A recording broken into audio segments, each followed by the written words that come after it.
老大，劈完了柴就和你爹去下地。好嘞，娘。子安、小雨，快开饭了，别跑远。子安，你慢一点。好，我回来啦，大哥。爷爷回来了。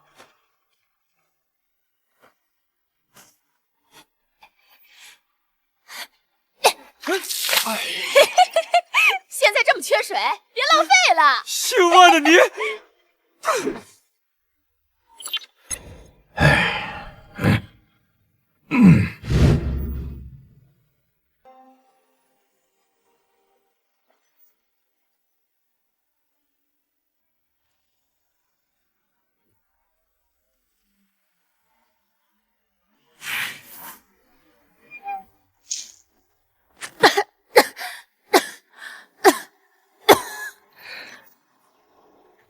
你说我要花这么多粮食娶这么个细胳膊细腿的姑娘回来冲喜，那三弟真能好起来？我看这事悬，这冲喜啊，有冲好的，也有冲死的。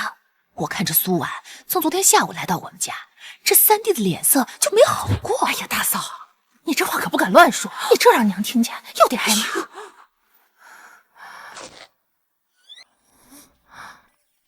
所以我这是穿越了，还穿成了饥荒年被父母卖给植物人老公的冲喜小媳妇儿。这个原主想不开自杀了，我一个末世中医穿来了。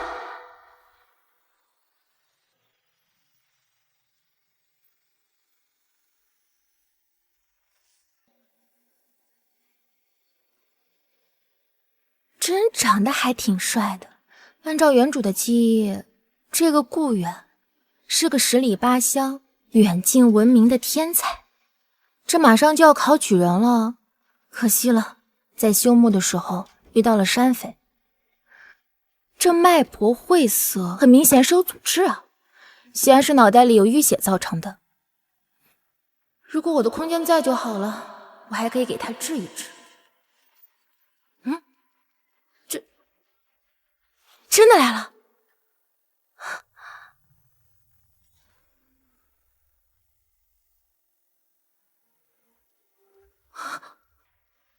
哇！这可是末世全球顶尖科学家一起联手打造的人类生存实验室，什么物资都有，什么物资都有。我记得我研究过散淤血的药，找到了。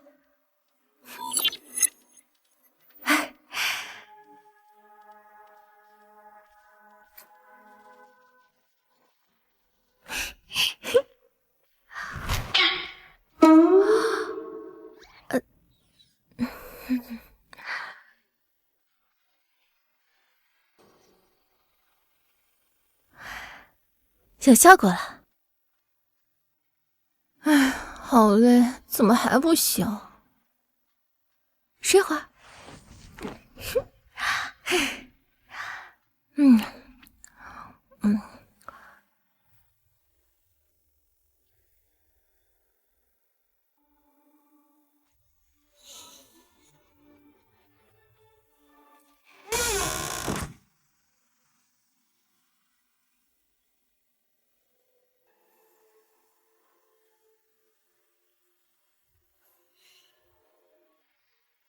三哥，你醒了？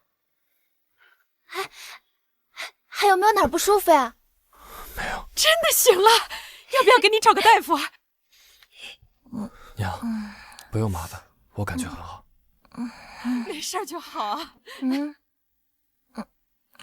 老三，你躺了这么久，饿了吧？娘去给你做点吃的。哎，晚鸭呢？还没起床啊？不好意思啊，我起晚了。晚鸭呀，你可真是我们家老三的福星。你一到我们家，老三就醒了。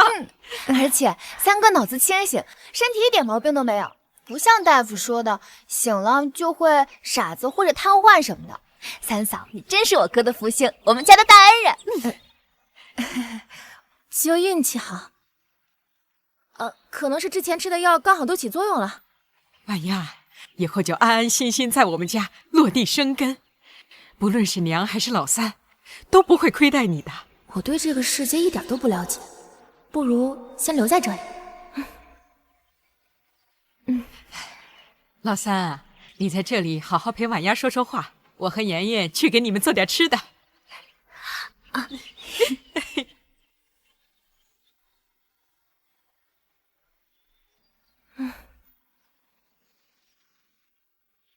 长得确实不错，比娱乐圈的明星都不差。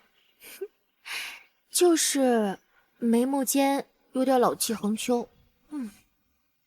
你想回家吗？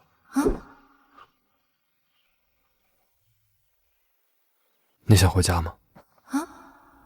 顾远这人想了就想退货啊！你是我娘买来冲喜的，如果不肯留在家里，你可以放心离开。我娘给你的那些东西，就当做是赔礼，不用还回来的。这个人还不错。我才不要回去！我爹娘他们能卖我一次，我回去之后就能卖我第二次，而且在我家又吃不上饭。放心，我会让你吃上饭的。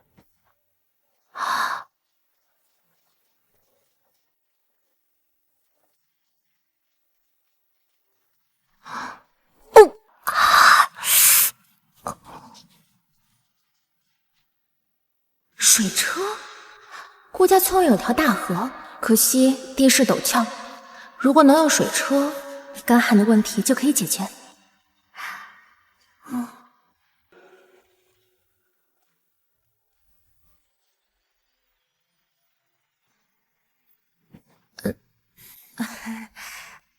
你在画什么呀？这是水车，我在一本杂书上看到的。你要按照这个图纸把水车制造出来。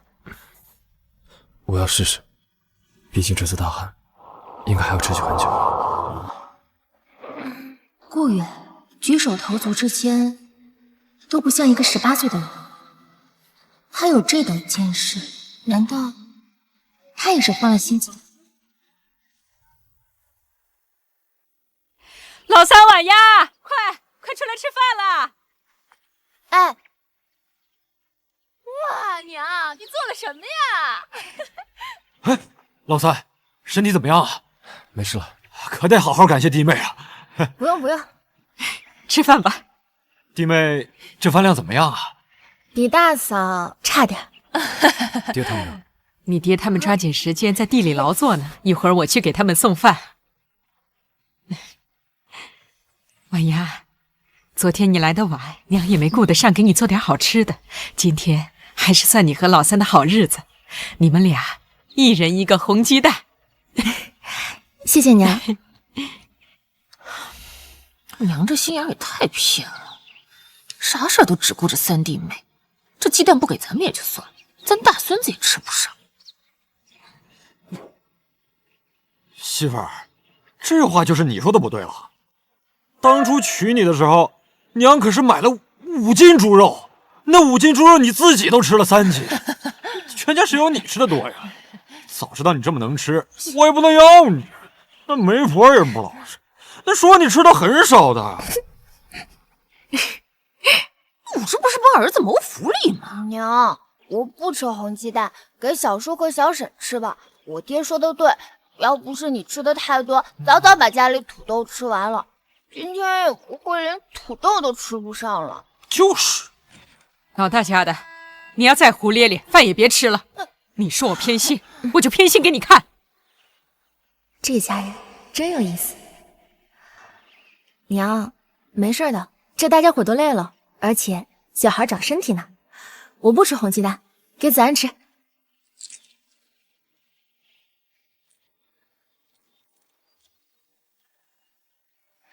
学学弟妹。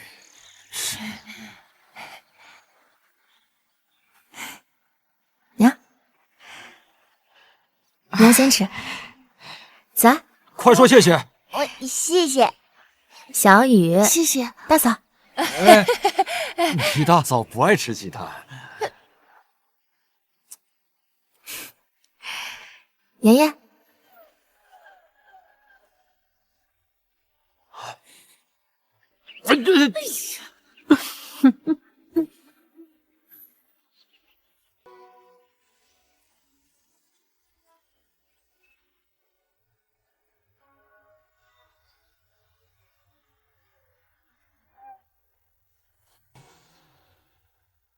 现在才敢相信，我重生了。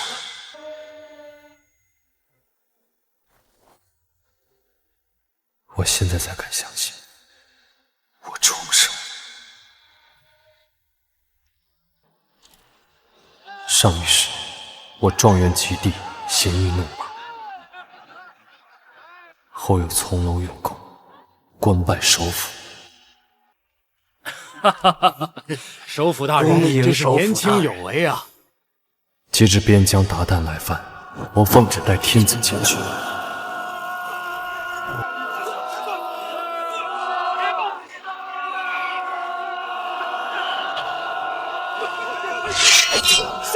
一场大胜仗，彻底驱除达旦后，换来的却是狗血。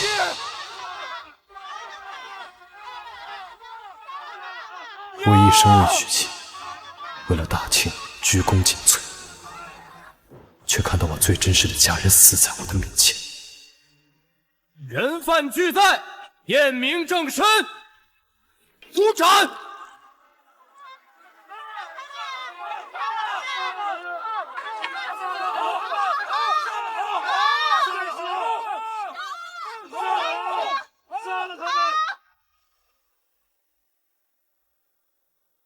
我来说事。重活一世，我只想要好好保护父母家人。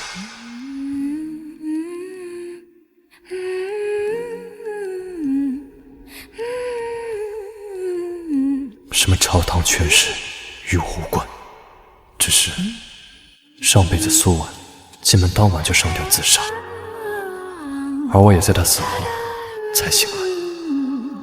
她很不对劲。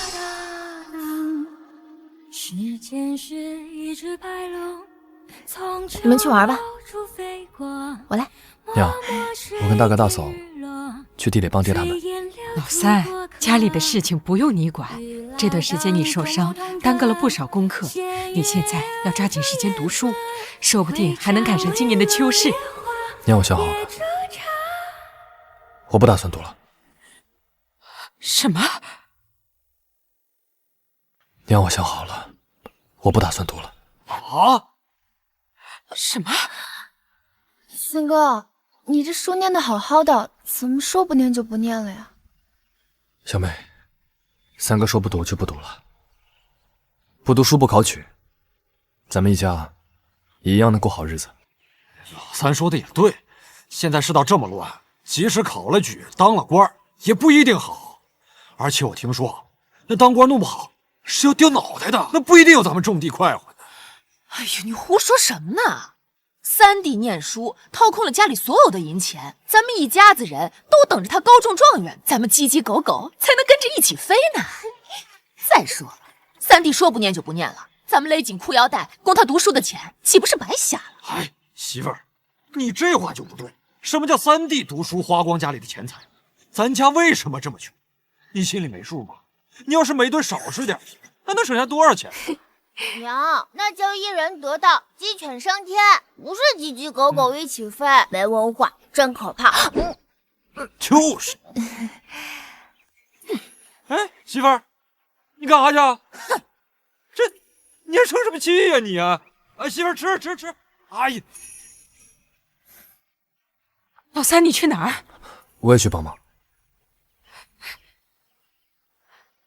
婉雅，老三自小是个有主意的孩子，这学他说是不想上了，那恐怕真的不想上了。婉雅，你是个好孩子，等会儿老三回来，你可一定要帮娘好好的劝劝他。老三是个读书的好苗子，他都读了这么多年书了，哪能说不读就不读了呀？顾远难道跟那些小说里写的一样，是重生的？继续读书会发生不好的事情，所以……陈氏，你个老强，你赶紧给老娘滚出来！你赶紧给老娘滚出来！怎么回事？这怎么回事？三嫂，你刚来可能不知道，刚刚叫我娘出去的是咱村里的杨寡妇，她男人死了有10年了，那时候杨虎还小，村里人看她可怜，就多多少少会接济他们一些。村里人好心，倒是养出2个无赖，现在养虎都18岁了，母子俩整天什么活都不干，就等着村里人给他们吃的。没人给了，他们就到处去惹事儿，逮到谁就讹钱讹粮食。他们今天指定是逮到了小安，把小安惹急了，跟他们干了架。走。奶奶是他羡慕姐姐屁股的。你个小丫头片子，屁股上还没2两肉呢，就学得跟个狐狸一样，勾引人了，还怪别人摸。奶奶，我没有，我刚擦完野菜，是他从后面朝我屁股上打了一巴掌，我没有。小雨，奶奶知道这事跟你没关系，你带着小安先退后一点。陈氏，我今天可告诉你，顾子安这个臭小子，他用脑袋顶了我家虎子的肚子，我虎子的肚子到现在还疼呢。肚子好疼啊！陈氏，今天你们要是不赔钱，给我虎子治病请郎中，那我们母子俩可就在你家住下不走了。杨寡妇，你这个不要脸的老妇，生了个不要脸的小畜生，敢把爪子伸到我孙女身上！老娘今天要是不打死你们，老娘就不叫陈小阳！住手！陈小娘，你个老娼妇，你给我住手！你敢欺负我，还敢打我，我到李正的告你去！你知道，到了正好，让李正主持主持公道。我那儿子你管不住的猪爪子！这婆婆虽然凶狠，但是我还挺喜欢的，是个拎得清的人。东西，我跟你拼了！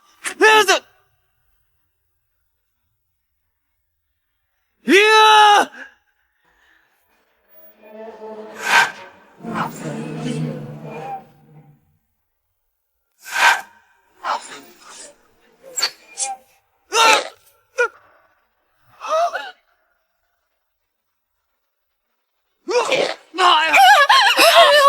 怎么能动刀呢？你看他这样子，估计就要讹钱了。哎呦，你们必须赔钱！赔？这钱我赔。嫂子，没事。你就是那顾远的媳妇儿吧？果然是知书达理呀。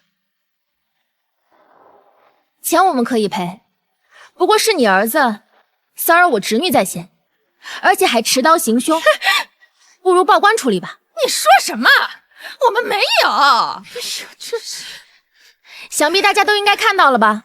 按照你们在村里的风评，大家会不会帮他作证啊？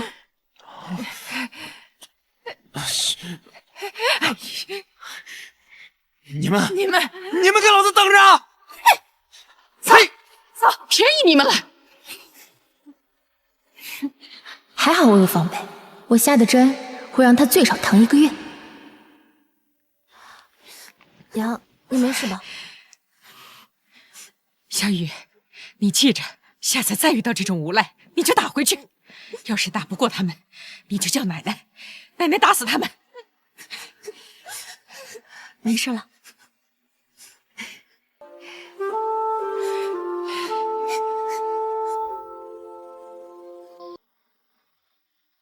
没想到还能再见到这样澄澈的星空。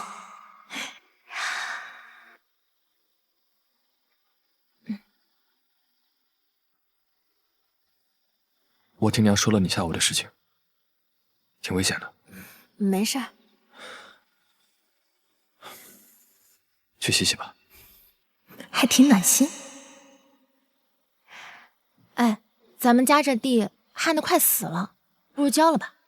毕竟现在也是背水车薪，人力很难做到，地里庄稼都快死完了。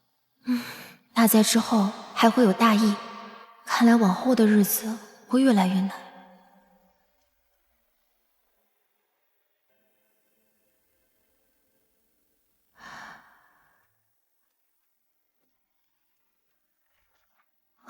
忘了，我留下来的身份是他媳妇儿。既然是他媳妇儿，那就要睡一间房，上一张床。上辈子我一心搞科研，也没经历过这种事儿啊。这个是我在县里读书用的垫子，我去打地铺吧。你睡床。睡床？睡床，这床这么大，要不咱俩一块睡？哎呀，怎么感觉这话有点怪怪的呢？你看这一人一床被子嘛。再说了，如果你打地铺，让娘知道，这不好。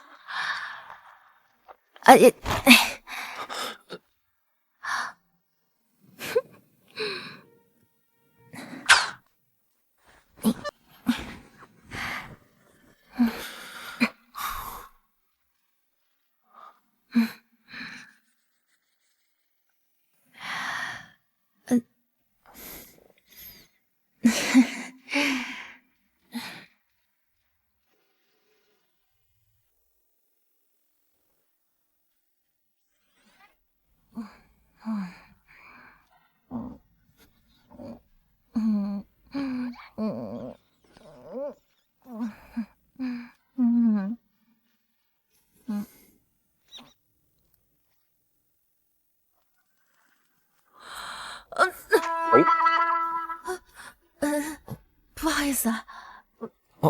没关系，没关系。那个，我先去做早饭。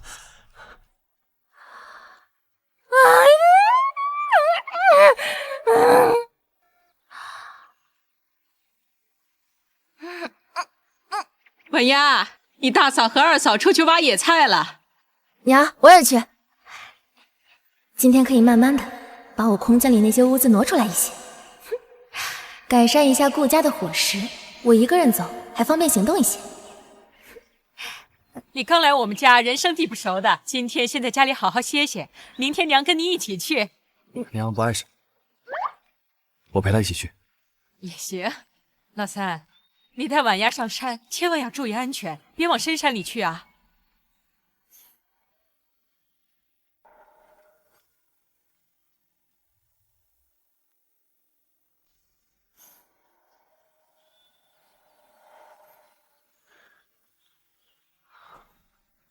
走吧。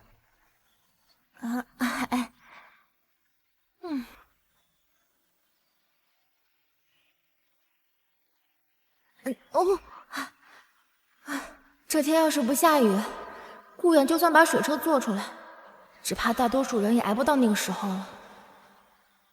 你这是要找做水车的原料？光吃野菜撑不了多久，得种庄稼，我们才能活下去。看来我得找个没人的地方，把空间里的土都弄出来一些。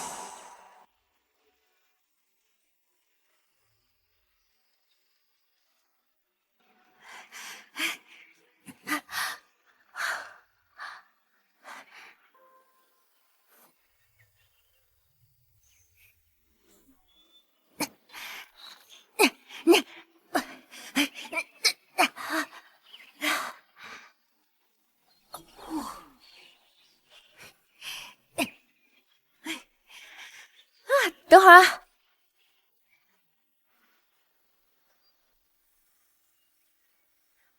顾源，顾源，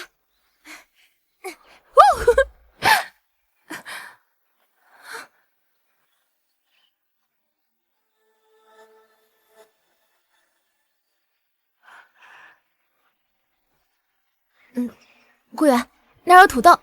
哦，在哪儿？就那儿。大雨能冲洗足迹，走了。像时间能冲淡回忆。我以为我可以不用再想你。就这儿了。路边情侣牵手淋雨，抱怨的话没说一句。似曾相识的场景，把回忆唤醒。还有这个。音乐是催化剂，解冻我所有情绪，一字一句释放委屈，再给一次机会，让我兑现承诺。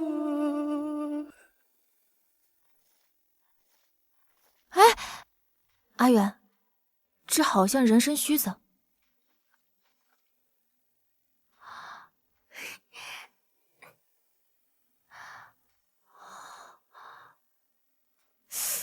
这可不是我买的呀。是人参，还是百年人参？娘，三弟和苏婉，他们两个人能找什么野菜呀？我看八成在外面贪玩，不想回来了。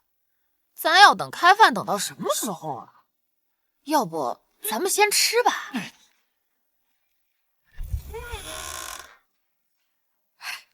回来啦，娘，我们回来了。咱家养的2个活菩萨可算是回来了，这家里呀，可算是可以开饭了。哟，这有些人知道吃闲饭不好意思啊，还带回来1篮子土疙瘩。少说2句吧。老二家的，别拉他，让他说。我看他说话这精神头啊，挺好。晚上也用不着吃什么了。媳妇儿，我早就跟你说，让你少说话，少吃饭。现在好了，晚饭都没得吃了。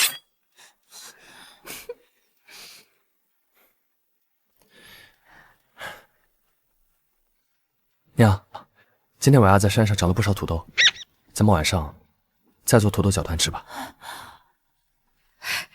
竟然真的是土豆！媳妇儿，放心，今晚上的土豆搅团儿，媳妇儿，我请你吃了。呸！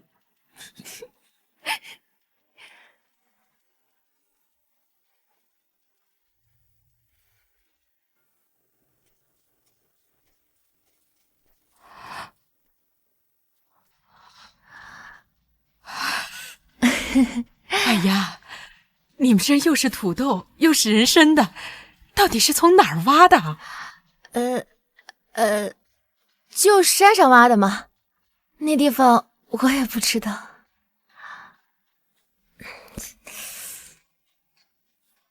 哎呀，这样，娘明天跟你一起去镇上，把这人参卖了。还有啊，这事儿暂时就别告诉家里其他人。你大嫂那个人，嘴上没个把门的，免得惹出来什么祸端啊！行，我知道了。人参。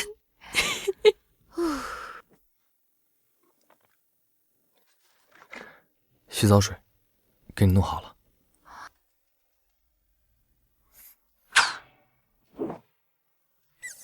哦，我还有事要忙。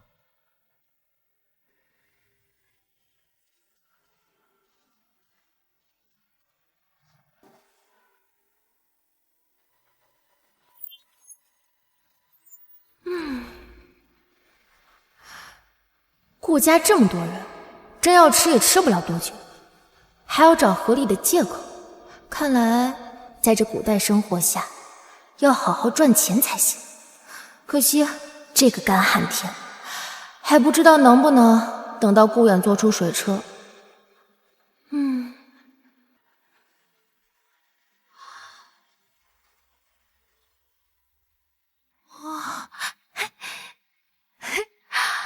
我怎么给忘了呀？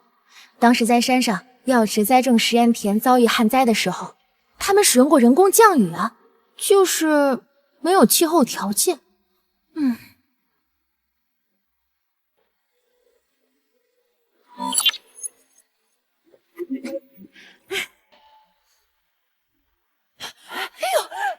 打雷了，云也来了。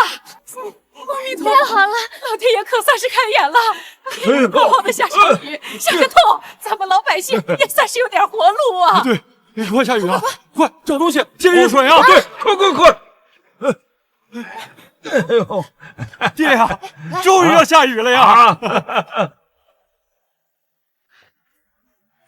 老天爹爷，可算是下雨了！终于要下雨了呀！好啊，这世上下雨了！赶紧去，多吃点。下雨了，终于下雨了！好事儿啊！好啊！太好了！快，把这撤下去！快下了啊！这要下雨了，你不高兴？若是能下雨，我自然是高兴的。可若这雨下不下来呢？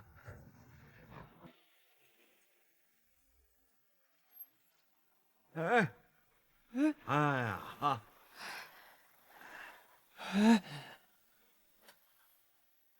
这云彩越来越薄了，会不会不下雨了呀？老天爷啊，这是要人命啊！他果然知道这雨下不来的。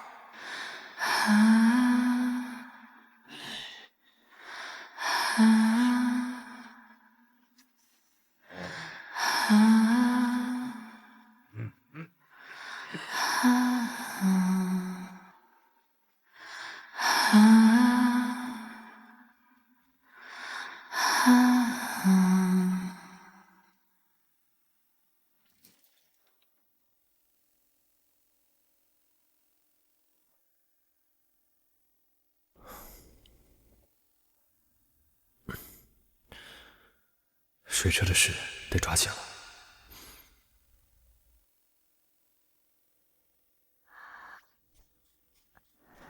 这就睡着了。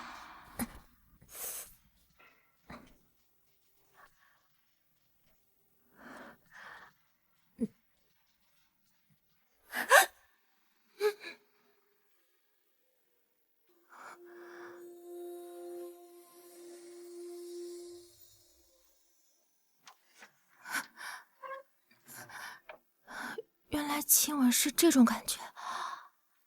苏婉，你在想什么黄色废料？再晚点云就散了。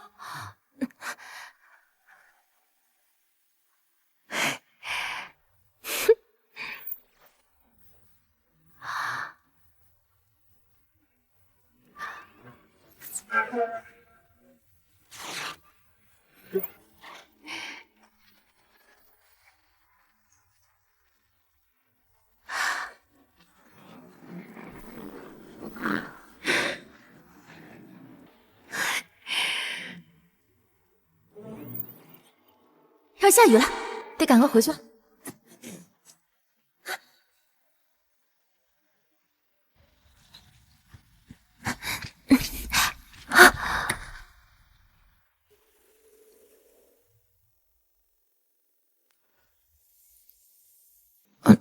完了，秘密被发现了。那个，我会记吗？我会啊。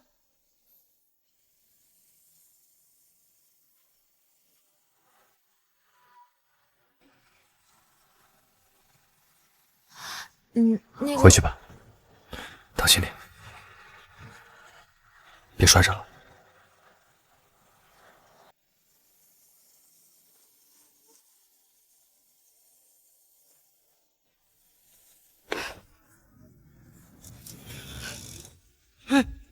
老三、婉丫，你们这是？娘，刚才天气有些热，我带婉丫出去凉快一会儿。哎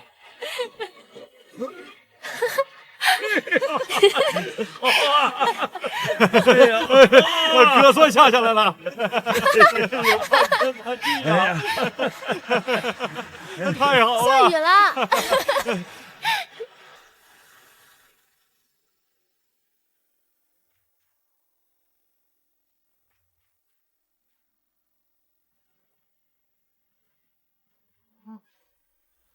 挺软的，就是太瘦了。要是肉多一点，戳起来应该更舒服。该起床了。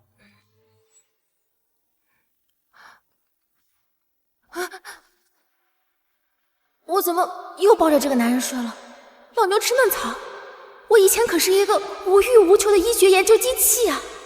难道穿越一场还给我增加了4名属性？那我先出去了。我一会儿就去啊。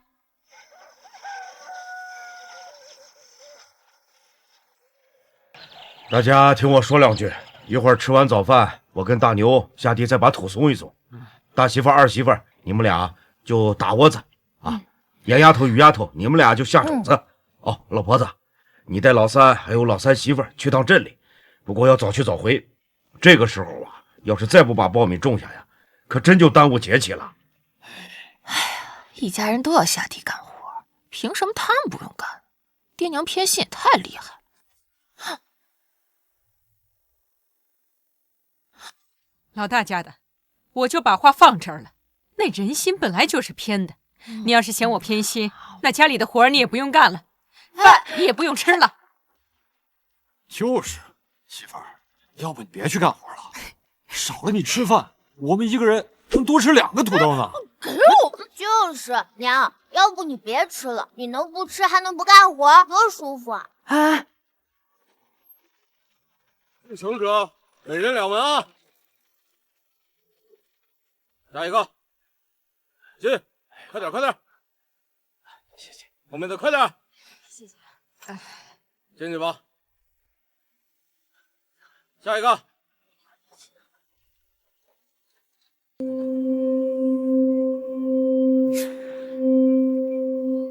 这天道要收人，就没办法。不过还好，昨天晚上最后那3声雷打得好啊，那雨看着都要散了。要不是最后那3声响雷劈下来，那这雨还不一定能下得来呢。这就是雷公显灵啊！所以我现在是雷公喽。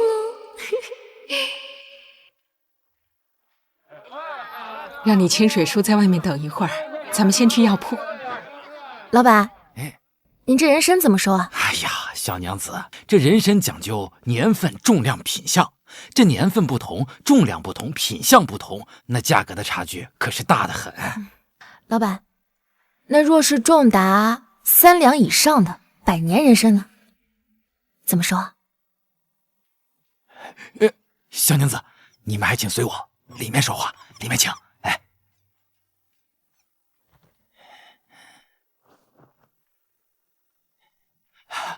小娘子，你可是挖到了100年极品人参，可否拿出来给我看看？若真是重达3两以上的100年人参，价格我可以出到100两以上。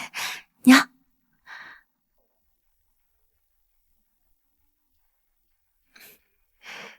给。哎呦，小娘子，这人参我出150两。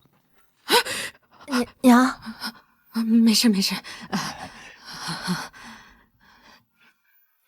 成，那掌柜谢谢你了。哎，好。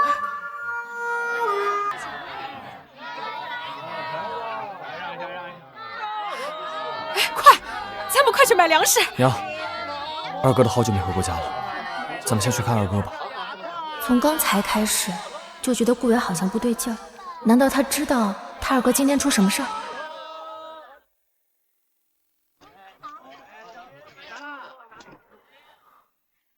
二哥，二哥，阿远，你醒了？小心点。娘，你们怎么都来了？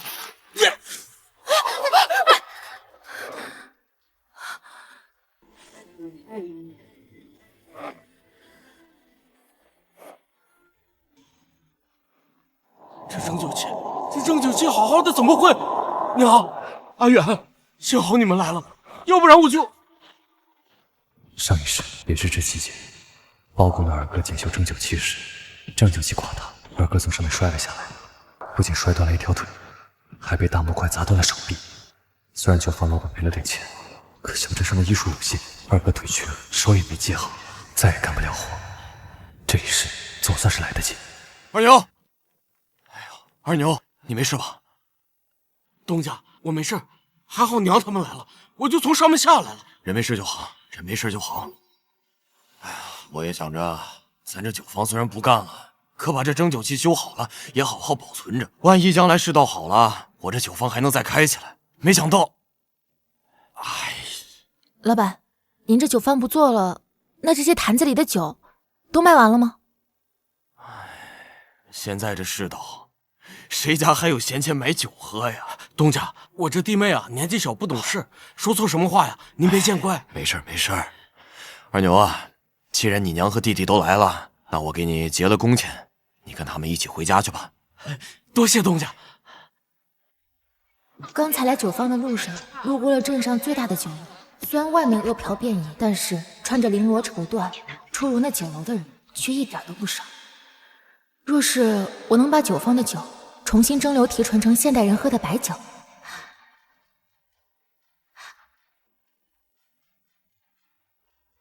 阿远，我能把那些粗酿的酒变成好酒。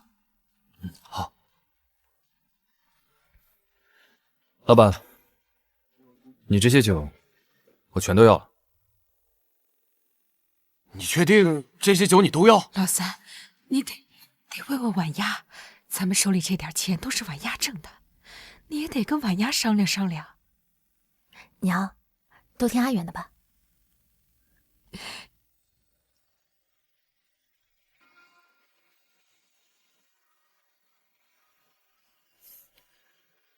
确定。娘，小心点。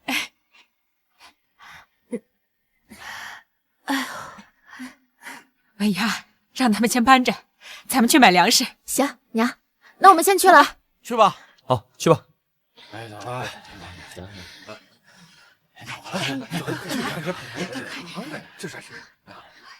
婉丫，店里粮食还剩不少，今天咱们应该能买上。咱们家里都靠吃土豆跟野菜过日子，这现在连野菜和树皮都快没有了。要是今天买不上粮食，咱们家里人恐怕就要勒紧裤腰带饿肚子了。我空间里虽然有粮食，可也得顾家有同类的粮食才行，我才能偷偷拿出来，不能顾家完全没有，我凭空变出来，那不知道我会不会被人当成神仙，还是要管。别打我了，打我了！别急，别急，我先来。小哥，现在粮食什么价格？新米1两银子1斗，白面1两银子1斗，陈米300文1斗，米糠50文1斗，麦麸50文1斗。你们要称多少啊？赶紧的，后面还排着队呢。小哥，给我们称20斗米糠，20斗麦麸。小哥，再称50斗陈米，10斗新米，5斗白面。米面到底称不称啊？你们究竟谁做主？娘。称，我们都称。老三、二牛，好，这些粮食太过打野，就这么推出城去，那些恶极的流民怕是会抢。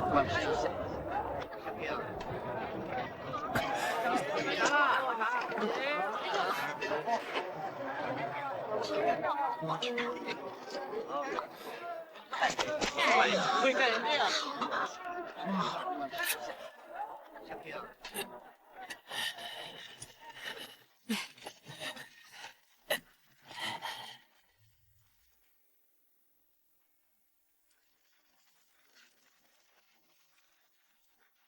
哎呦，大勇家的，你们家是发财了呀？拉了这么多坛子回来。哎，婶儿，发什么财啊？这不是年景不好，我二哥包括那家酒馆做不下去了，连工钱都发不出，所以只能拿这些酒来抵。可这酒有什么用啊？这喝有不顶饱的，喝多了还误事儿。哎，青山家的，我怎么记得你家青山就好这一口啊？要不你给你家那口子估点回去，我给你算便宜一点，20文1斗，你看咋样？不了，这隔2年前我还能估点，现在这年景连饭都没得吃，哪来的那闲钱？喝着黄汤子呀！啊，可不是嘛。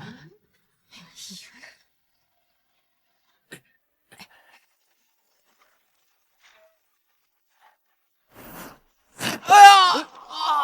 哎呀！我的儿啊！这是怎么了？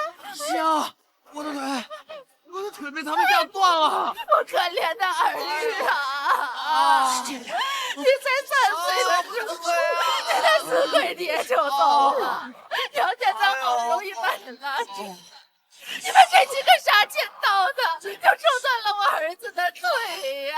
我们不活，我怎么活呀？这不会真被压垮？这杨寡妇母子俩虽然讨嫌，可确实可怜呀。若真是二牛和阿远把虎子的腿给压折了，那你们应该给人家复仇呀。是。哎呀，二牛，刚才你和老三推着车，有没有感觉到撞着人呢？不可能，我这板车动都没动，怎么可能撞动你们？你们把我儿子的腿压了，还敢不承认？陈秀娘、顾二牛，你们可给我听好了，要么拿10两银子给我儿子看病，要么我和我儿子就住到你家，你们一家子好吃好喝的伺候我们娘俩养老。哎呦，要10两银子也太多了。那所有人家一年挣不下2两银子，何况家徒四壁的顾家。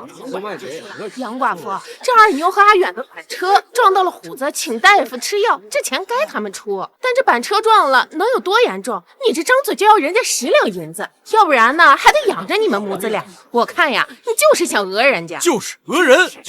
杨寡妇，你和虎子在村里坑蒙拐骗也就算了，现在一开口要这么多，还想让人家顾家养你和虎子，我看呀，你真不要脸。他顾大勇2个儿子撞断了我儿子的腿，他们家不赔钱，不养着我们，你赔钱，你养我们呢？我来。老虎，你的腿不是断了吗？正好，我跟我娘家隔壁的土郎中学了一些跌打正骨的手段，让我来看看。我来看看。哎呦，小娘子，你还学过跌打损伤啊？那你快来给我瞧瞧，我好像不止这一条腿疼，我的第3条腿好像也疼起来了。小娘子，你快来给我看看啊！要娘今天就把你3条腿都断了。娘，别出人命了，娘！我来看。哎呦，这腿是真的断了，我帮你接上。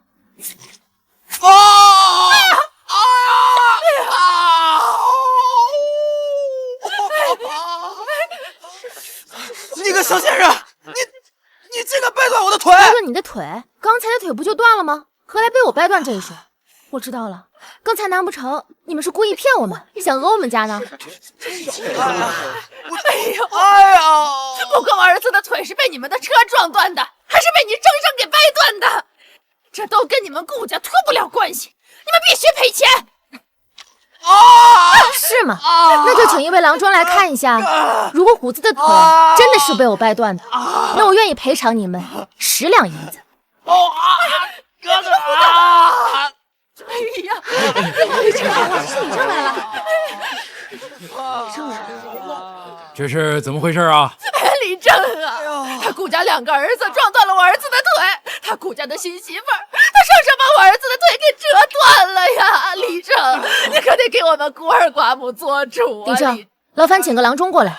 若虎子的腿真的是被我按断的，那我愿意赔偿他们母子10两银子。可若是他的腿没有断，那说明是他们家故意讹我们，这该当如何？要是我虎子的腿没断，那我就把他爹留下的2亩地给他顾家做赔偿。行嘞。阿元，立个字据，还劳烦李正来做个见证。秀娘婶儿，你真纵着你家这新媳妇儿拿10两银子跟这个杨寡妇做赌啊？这可是10两银子，不是10文钱啊！大勇家的，我看着这个虎子腿可不像是好的啊！娘，相信我呀。哎呦，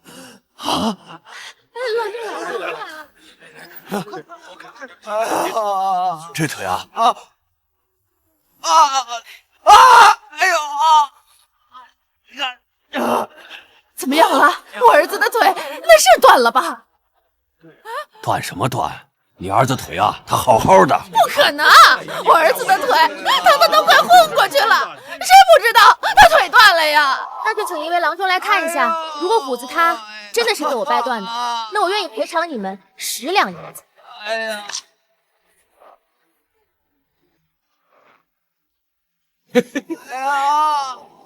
顾郎中，你该不会是收了顾家的钱，故意说我儿子的腿没断吧？你真是不可理喻！你们大家看看吧，这个老不羞的，他不要脸，他收了顾家的好处，我给我儿子诊治，他还偏帮着顾家，说我儿子腿没断。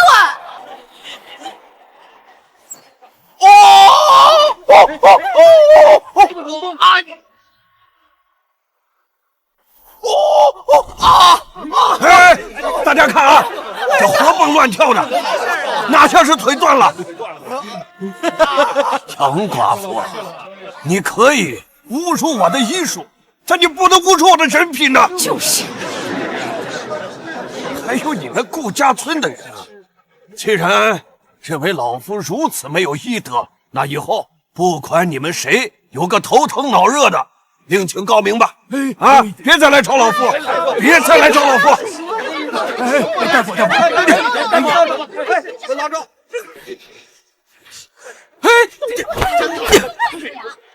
杨寡妇，姚虎的腿不是好好的吗？这答应2亩地的文书拿过来吧。想拿我的土地文书，想都别想！哎，我给，我回去拿给你还不行吗？哎，给我站住！二哥，就让他们走吧。若是他们说话不算数，会赖舌头的。滚吧！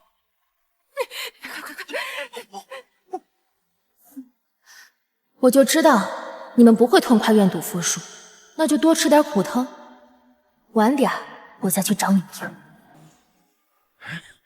跟他们没完！爹，大牛，这是娘，今天买粮食了。哎，粮食涨价了，只买到些米糠和麦麸。咱们先对付对付，把日子过下去吧。怎么就买了米糠和麦麸啊？那怎么吃啊？媳妇儿，不是我说你啊，咱们家只能吃米糠和麦麸，不都怪你啊！你要是每顿少吃2碗，咱们能省下多少粮食啊？娘，一顿吃5碗饭，仙女小手一顿吃1碗饭。娘，每顿比仙女小手多吃4碗饭，一天多吃12碗饭，1个月多吃1200碗饭，1200碗饭够仙女小手够吃10年的了。娘，我爹说的对，咱们现在只能吃米糠麦麸，真的怪你。安安这么聪明，你的筹算是谁教你的？是小叔。安，算的不错，以后别再算，就算要算，也别说是我教的，听到没？一天多吃12碗饭，10天就是多吃120碗饭，1个月多吃1000碗。还在算呢？阿远哥，阿远哥，你在家吗？阿远哥，阿远哥，阿远哥，你在家吗？阿远哥。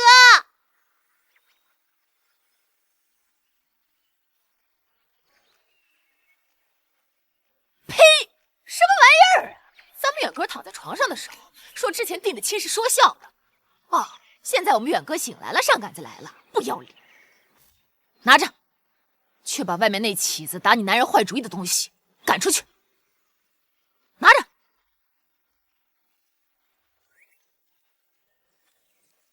哎呦，这手掌开着这么大一点，一看就没力气呀！哎呀，你平时吃饭的时候，有的吃就多吃一点，别为了装斯文饿着自己，干谁都干不过呀！三嫂，外面还有三哥的女人，是李正家的孙女杨芬芳。我听三哥出生时有老和尚算命，说是文曲星下凡，李正一家就赶紧让三哥和杨芬芳定娃娃亲。后来三哥昏迷在床，需要冲喜时，娘上门提亲，他家却怎么都不承认，人够差的。阿远哥，这是我娘新做的白面馒头，你尝尝。杨姑娘，不必了，娘你说受不起，还请你以后别再给我送任何东西了。阿远哥，你是不是生我的气了呀？推荐那件事不是我的意思，是我娘她。阿远哥，杨姑娘，我已经成亲了，请你自重。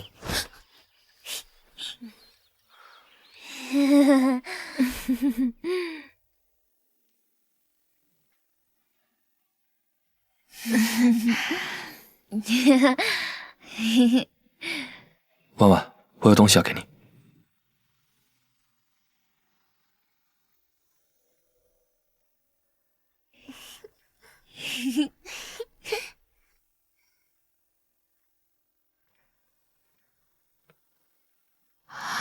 这是……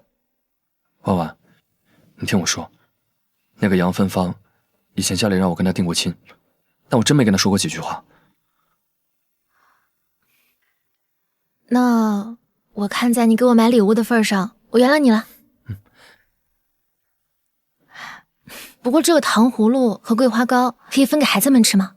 当然可以了，去吧。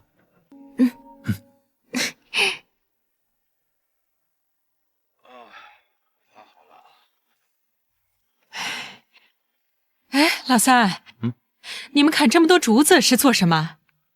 婉安说拿竹子做个简易蒸馏器，8、9蒸馏一遍。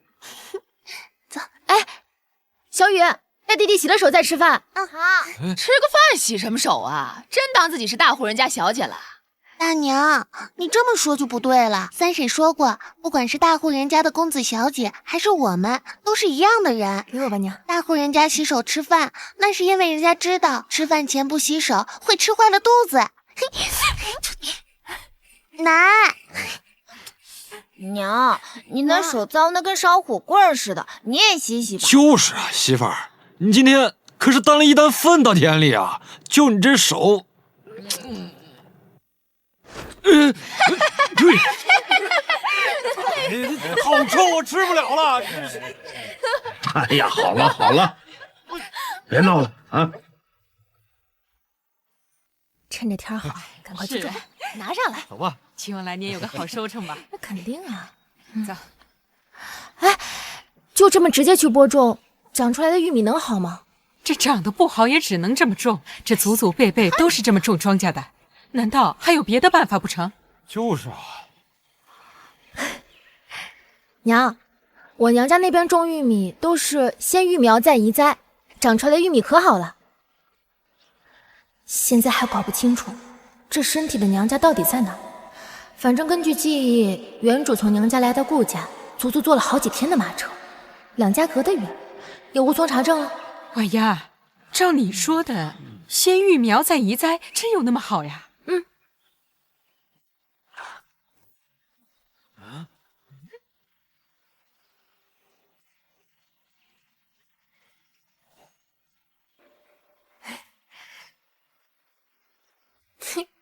看好了，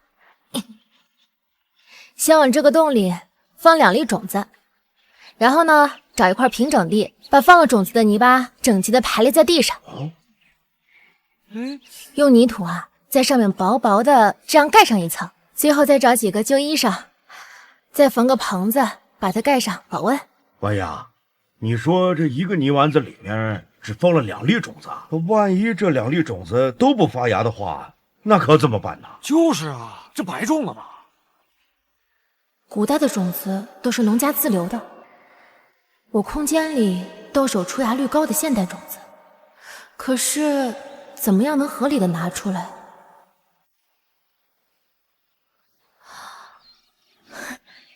爹娘，我相公说过，在他现学的时候，老师给他过一些从京城带回来的玉米种子，我们去拿过来。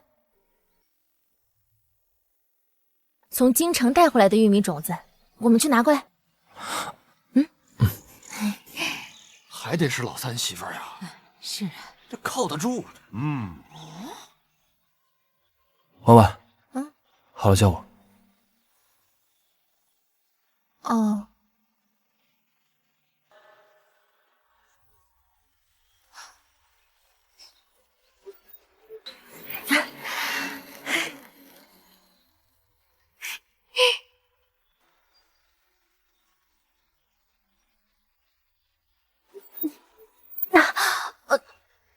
还怪沉的，顾源。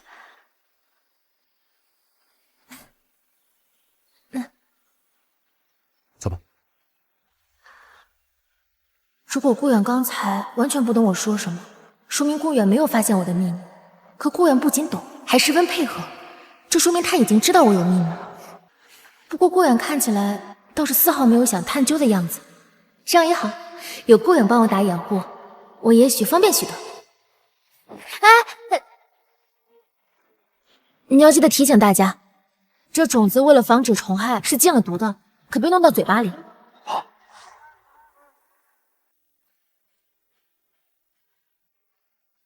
哇，这玉米种子好大呀！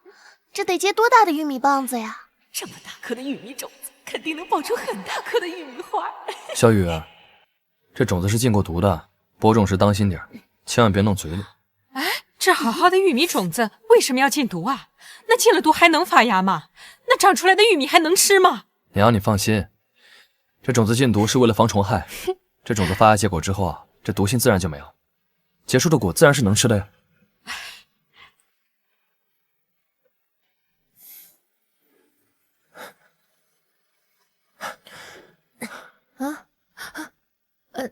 阿远，我就出去逛逛。那我和你一起去。不用，你一个人去找他们母子俩，对你名声不好。那一会儿我如果跟他们母子打起来，你就躲我身后，我保护你啊。走啊，走吧。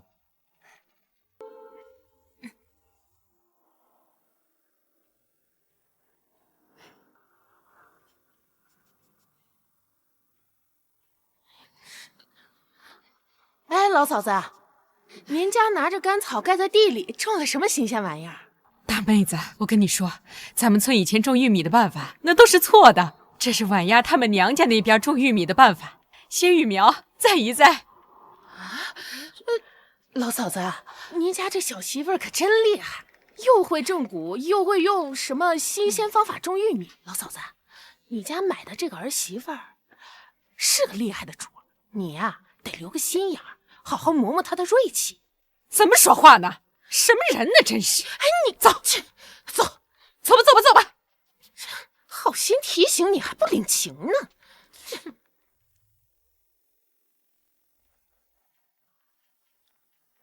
娘，我肚子疼死了！虎子，哎呀，好疼啊，娘！儿啊，那一针不仅能让杨虎痛上一针，还能让他至少半年之内不娶。我倒要看看这混子还怎么调戏小姑娘。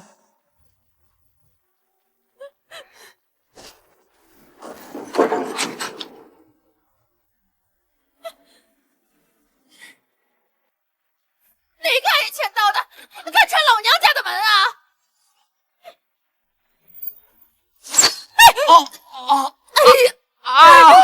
婶子，这说话不算话，是会烂舌头的。娘啊，我的嘴也好疼啊！我要疼死了，娘！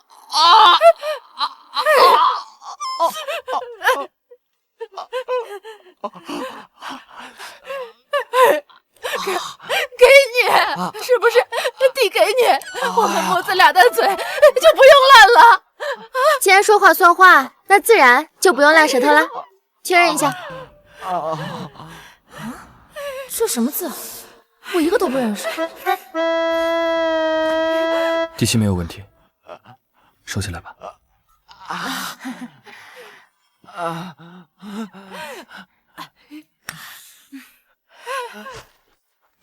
谢谢婶子。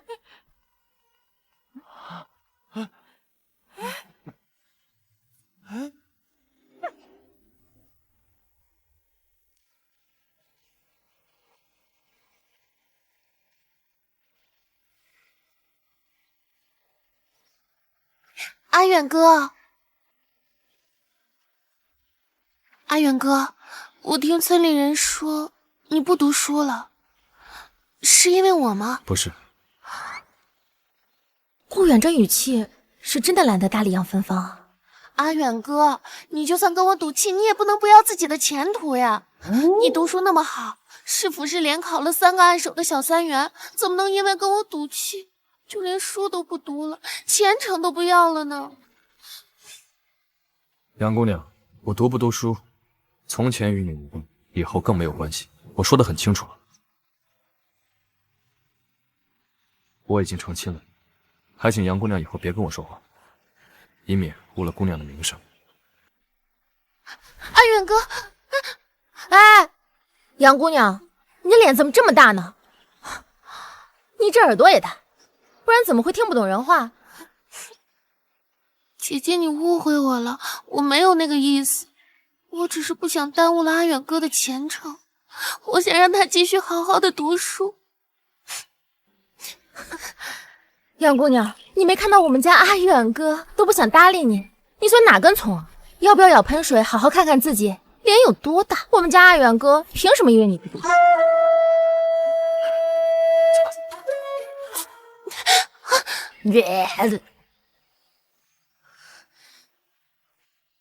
阿远哥从来没有这么看过我，我以为阿远哥对任何人都不笑的，可现在，难道阿远哥真的不是在跟我赌气？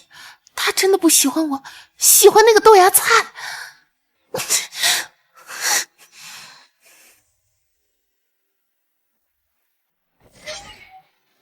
哎，老三弟妹回来了。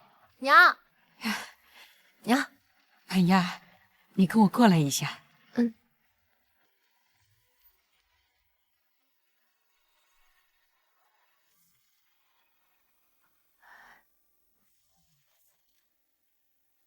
娘，你找我？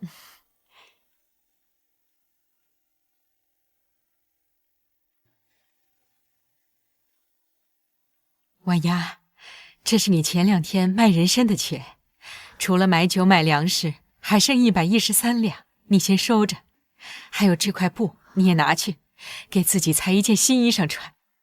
娘，您管家，这银钱还是您收着吧。而且，我也不会裁衣裳。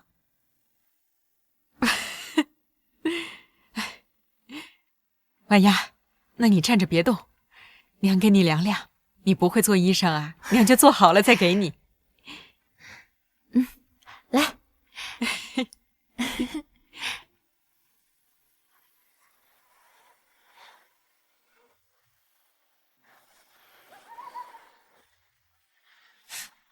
干嘛？媳妇儿，可是学母鸡下蛋呢。嘘。大哥大嫂，娘和三嫂在里边讲话，你俩在这听墙根，等娘知道了，指定骂你。什么？媳妇儿，你敢偷听娘的墙角？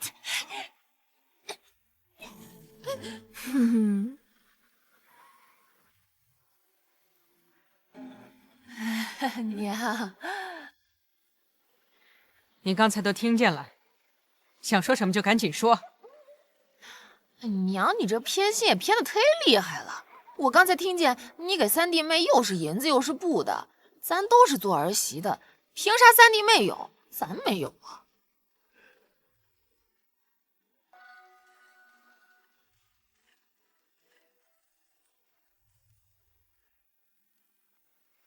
你们大家都跟我过来一下。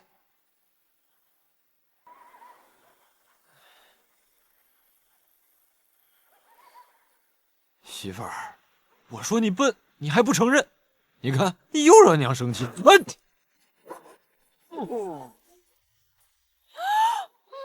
呀！咱家哪来这么多钱？这要是捡到了别人的，那你可……这是婉丫前几天和阿远一起上山挖到一颗人参卖得的钱，一共是150两。哦，150两！哇！你小心着点啊！娘啊，咱们这是要发呀！前2日到镇上买了20斗米糠，20斗麦麸，又称了50斗陈米，10斗新米，5斗白面，还拉回来的那些酒，就还剩这些。娘，咱换了那么多粮食，那是不是咱可以敞开了肚子吃好几回了？就知道吃。远哥，你说你换那些黄汤子，既不能当喝，又不能当吃的，倒不如多换点粮食，咱们一家人能吃几顿白米和馒头呢。哎呀，婉丫呀，你说你也是，远哥是个读书人，不知柴米油盐贵，怎么你也不看着点说说他吧？老娘告诉你，只要还能挖到野菜，谁都不许动那些粮食的主意。前2天到镇上，听说那天晚上那场雨，除了把我们村附近的地浇透了之外，这附近的其他几个地方连个雨花都没有啊！城外的那些难民饿得眼睛都绿了。咱们家的玉米虽然说是种下了，可是以后要是不下雨，那有没有收成还得两说。那些粮食是留着保命的。你们娘啊，说的对。现在粮食价格这么高，这天头啊，要是再这么旱下去，恐怕到时候就算是有钱，那也买不到粮食。所以那点存粮，那可是留着保命的。你们谁可都别想打他的主意啊！自从你们到我们家，你们男人在外面做公挣的钱，我可有收过你们的。现在这些钱是婉丫和老三挣的，我把钱给他们，你们还有什么话说？娘，您等等。娘，这是这些年二牛农闲的时候，在外做工攒下的钱，我都给您。娘，我没攒下钱，就以万事的好吃和能吃的程度，他没攒下钱也是情理之中。娘，我先干活去了，我去铺床铺。都给老娘站住！把这些东西你们拿回去。婉丫是不和你们计较，但是你们就能舔着脸拿着几十文钱来换婉丫那100多两银子吗？娘，娘，这是杨寡妇答应我们的2亩地的文书。婉丫，这你们是怎么拿到的？娘，杨寡妇回去之后就烂舌头了，她害怕得罪了神明，所以就把文书给我们送来了。今天我和阿远出去转的时候刚好碰到了，就让我们带回来了。那对无赖母子也该遭点报应了。这些年祸祸了咱们村多少人，就因为有杨虎这一个人在，这村里略大一点的丫头都不敢出门了。娘，这些年都是您操持家里，这些银子您先收着。成，今晚该上伙食。太好了！婉丫，这些钱娘拿着，你要是缺什么就跟娘说，娘给你置办。行，谢谢娘。我喝口水。我再来一个。这就是你说的水车啊？好。这天也不知道下次什么时候才能下雨，我先把水车做了，就算不下雨，庄稼也能保住。哎呦，那好啊。饭来了，开饭了，开饭啦！这炒的可好吃了，小心烫！拿着。啊，真香！都快点吃吧啊！来，吃吗？真香啊！我拿给你。哎，好嘞。白面馒头倒是不像之前吃的米糠麦麸拉嗓子，只是这一点油水都没有。还是得尽快想办法让家里吃上肉才行。别急，慢点吃。哎，媳妇儿，你少吃点。馒头我还有呢。多吃菜呀。你也吃啊？夹得到吗？往里夹。好吃就多吃点儿。再加点菜。再喝一碗。真的挺香的。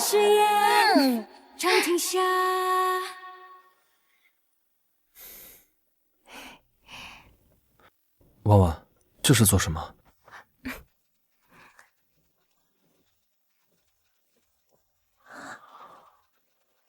我放完水在这儿，这样晚上睡着了就不会占你便宜了。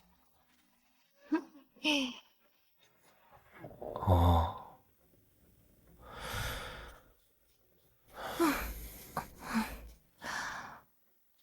我要是今天晚上还去吃人家的嫩草，那我就是禽兽。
我居然又缠在人家嫩草身上去了！啊！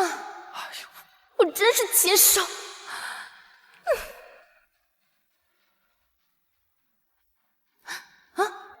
碗呢？从碎片的位置来看，这碗分明是从书桌上摔下来的呀。那个碗，那个碗，我怕放床中间，我半夜睡觉不老实，给弄翻了。所以，我放书桌上可能是没放严实，才摔的。这样啊。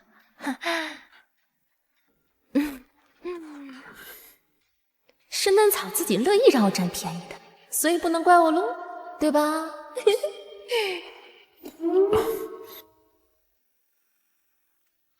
弟妹，来，赶紧来吃早饭了。三嫂，你的早饭。谢谢爷爷。老三，按理说你这水车要是能造出来，那当然是好事。不过你这开挖水渠，那可就不是我们一家人能干的事儿。可不嘛！如果说你非得要挖呢，我觉得这事儿还得跟李正商量。可是李正跟咱们家的关系……李正之所以能当李正，是因为他为人公平公正，也愿意为百姓办事儿，建水车、修水渠，是惠及百姓的事。我相信，他不会因为私人恩怨来拒绝我。我觉得呀，咱们还是去找李正商量商量啊！走。走。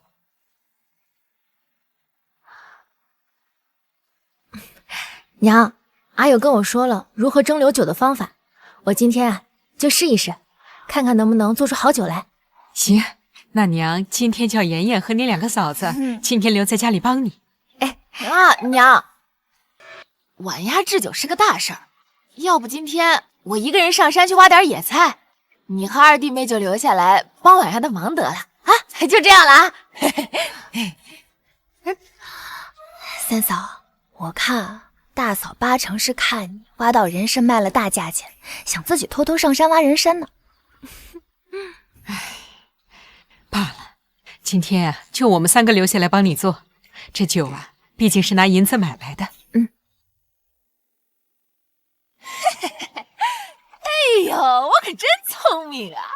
亏我昨天晚上问了一下老三，人参长什么样，在哪里挖到的。我要是真挖到了，我可赚大发了。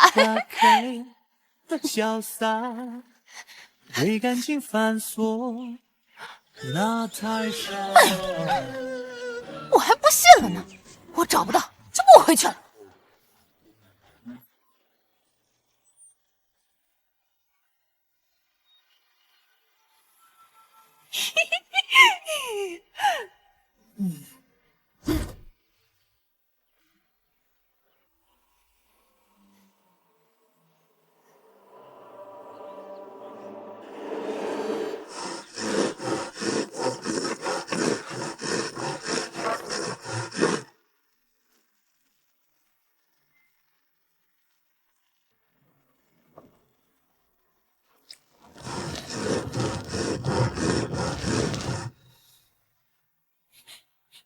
哎，你们闻见没？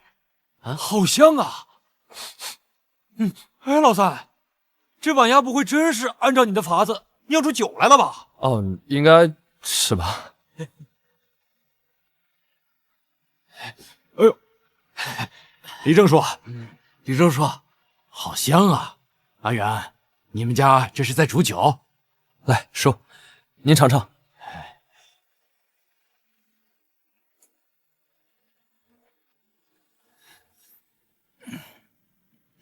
好酒，好酒啊！甘醇清冽，还带着淡淡的竹香气。这酒啊，比杏花楼的酒还要好喝啊！李正叔啊，若我们家想把酒卖到杏花楼，能不能麻烦文才叔引荐一下？这酒是你们家自己酿出来的？这酒之前是在酒坊用工钱底的，然后用顾远书上的法子重新蒸馏了一下，就成了现在的样子。是啊，这顾家的老三真是个人才，打小就聪明，读书也是没得挑，才12岁就中了秀才，而且还是一举拿下小三元的领生。偏偏我那儿媳，哎，成，明天你们把酒带上，我跟你们一起到镇上走一趟。多谢李正叔，多谢李正叔。阿远，你们在坐的这个是什么水车？对，李正叔，我的想法是，把水车建在河上，把河里的水抽上来，在上面做水渠，然后和几块地一起做个蓄水池。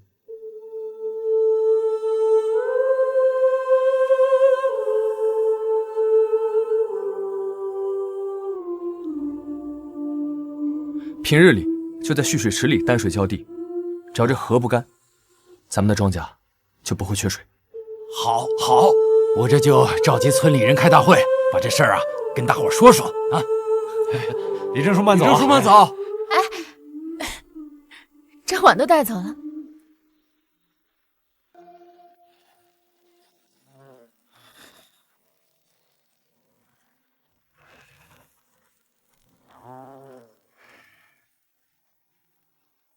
娘，我先端过去啊。这饭是真的拉嗓子，还是得想办法多挣点钱，争取啊早点吃上白米饭。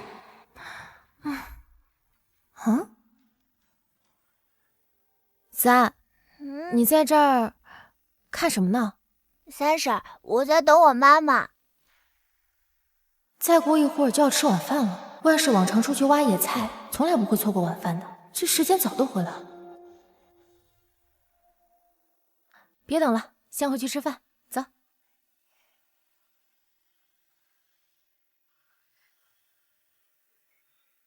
晚饭。娘，你打我干啥呀？不打你干啥？家里少个人，你没看到？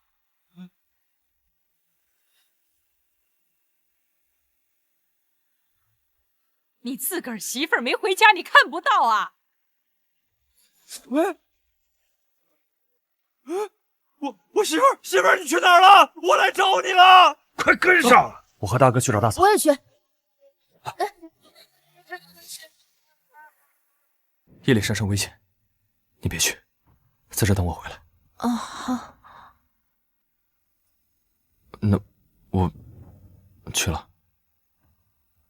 我能帮上忙的。媳妇儿，媳妇儿，媳妇儿，这往哪儿走啊？大哥，老二，老三，我不知道走哪儿啊？在这儿。走，媳妇儿，大嫂，媳妇儿你在哪儿啊？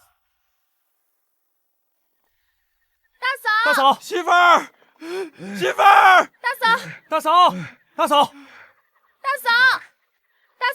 媳妇儿，大嫂，这是我媳妇儿脚印儿，媳妇儿，你在哪儿啊？媳妇儿，媳妇儿，走，媳妇儿，大嫂。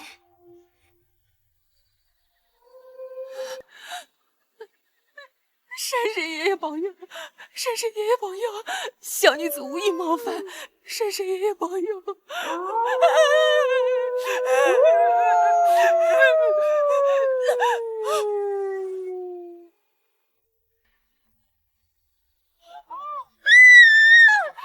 哎呀妈呀！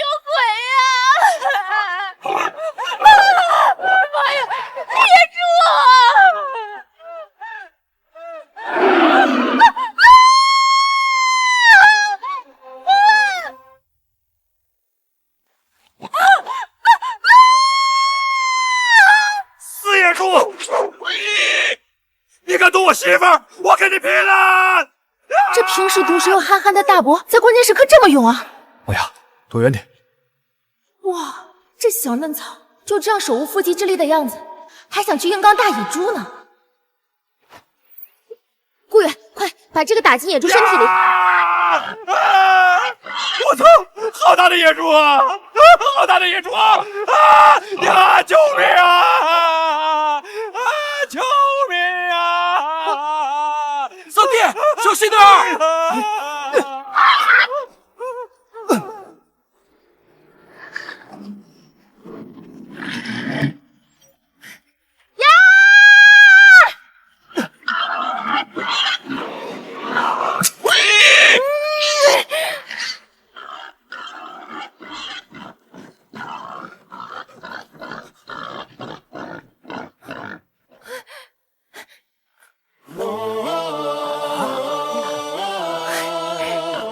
经过我提纯之后，最有烈性的麻药，我就不信你不打。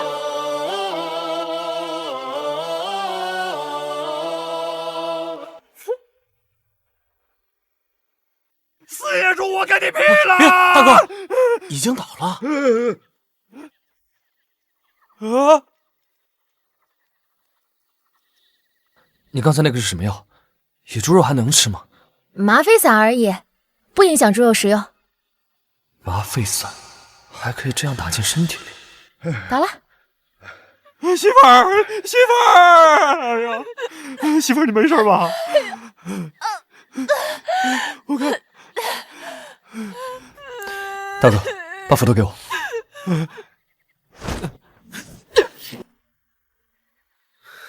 哎呦！阿远啥时候会杀猪了呀？顾远刚才下手拍准狠，绝对不是一个书生能做到的。而且，刚才他身上那股骇人的气势，也不是一般人能有的。如果他是重生的，那他上辈子到底经历了什么？婉呀，今日麻烦你了，你放心，以后你的事就是大嫂的事儿。今后杨芬芳再过来缠着远哥的话，大嫂不给你递扫把，大嫂直接拿着扫把把他打出去。哎，对，没事了，大嫂。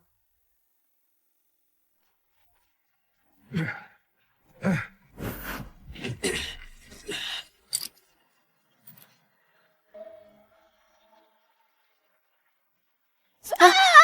忍忍，大嫂。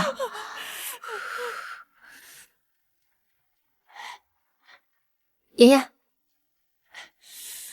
三嫂，你以前娘家的隔壁邻居是不是医术特别高明啊？这原主好像也不知道。爷爷，你想学医术？三嫂，我不想学医术。你家隔壁的大夫爷爷教过你制毒药吗？我想学下毒。以前三哥在县学念书的时候，带我去听过说书的。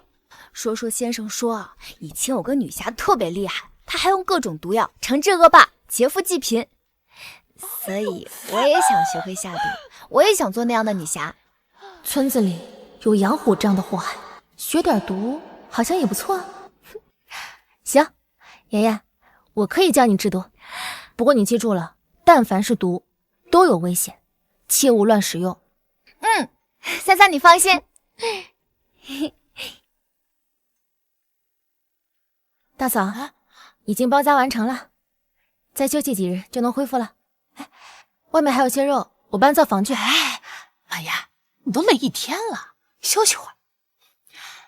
大牛，大牛，顾大牛！哎，来了来了！你干什么呢？赶紧把外面剩下的肉都搬到灶台里去。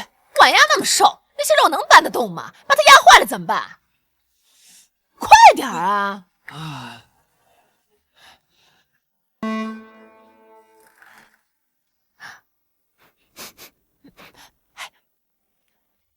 一定是娘按照你的配方煮好了肉，你等等我啊！哎，你小心点。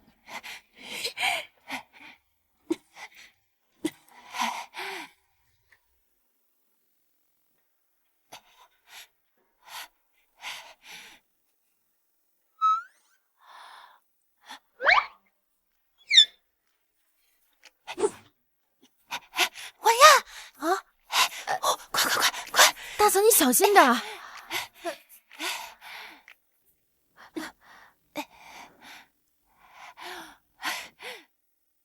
我跟你说啊，我刚趁娘不注意的时候，从灶台里偷了一块肉，快吃呀！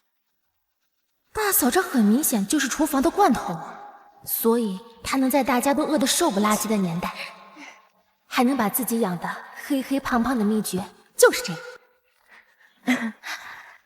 谢谢大嫂。哎，跟我就别客气了，咱们两个，一个嫁了大牛，一个嫁远哥，咱们就是亲姐妹啊！以后有大嫂一口肉吃，就不能少了你的啊！快吃。大嫂困了，先回去休息了，你赶紧吃啊。这下很确定了，大嫂不止偷了这一次肉。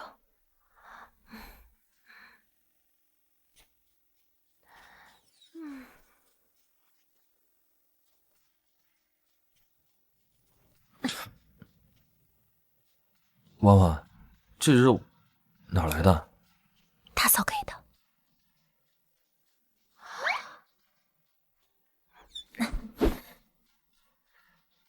这肉是大嫂去灶房专门偷来的。大嫂？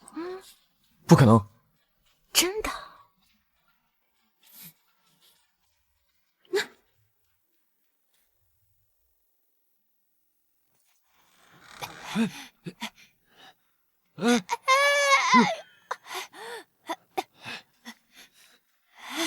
媳妇儿，是不是偷到肉了？你不说话，没人把你当哑巴。媳妇儿，快给我，快给我！死鬼，别急嘛。要干啥？干什么呀？不是你猴急要我给你吗？相公。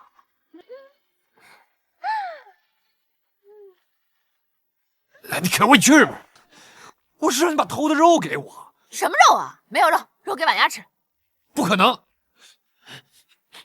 你这手上都是肉丸，快！好媳妇儿，好媳妇儿。大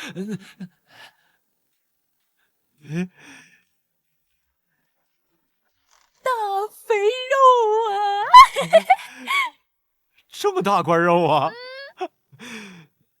媳妇儿，你真把肉分给婉丫了？那是，好大一块肉呢。不是，你跟我说说，你舍得把肉分给婉丫？你是不是蠢啊？啊！你没有发现婉丫那丫头运气特别好吗？她上山就挖到了人参，今天她朝着野猪冲过去，野猪就自己倒下了。就她这运气，我们对她好点，以后肯定不会吃亏。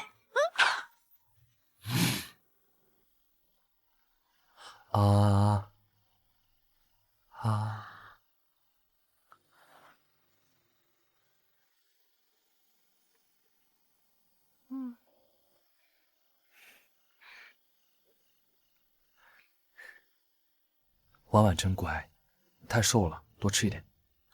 那你说什么呢？我明明该有肉的地方都有肉，好不好？再说了，昨天晚上是你的骨头割到我的骨头，又不是我的骨头割到你。哦，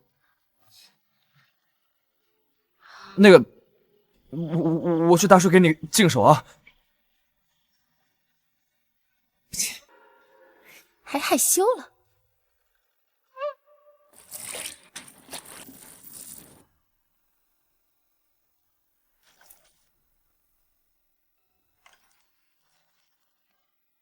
老三，娘知道你年轻血气盛，可是婉丫虽说是过了及笄之年，身子吧却很弱，哪经得住你折腾？你得会疼人，忍着一点，别累着婉丫。娘，我知道了。去吧。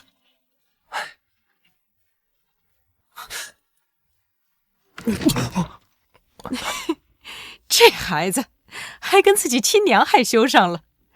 明天得告诉老三，让他去镇上顺便买点红糖回来，给婉丫做点红糖煮鸡蛋补补身子。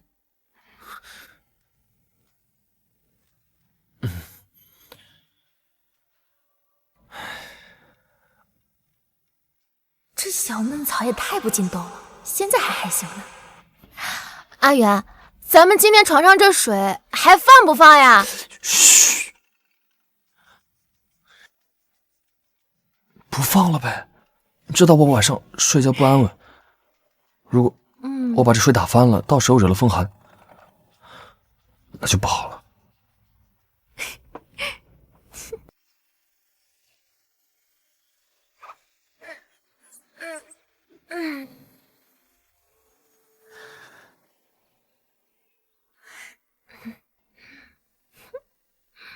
趁着阿月还没醒，逗逗他。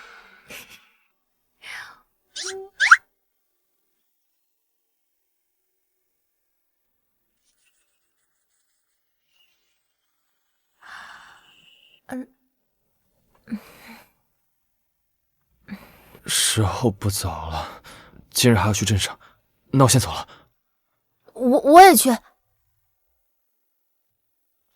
跟上，跟上。下一个。谢谢公主。快点，快点。阿月，你看那边，后面的人跟紧了。难民越来越多。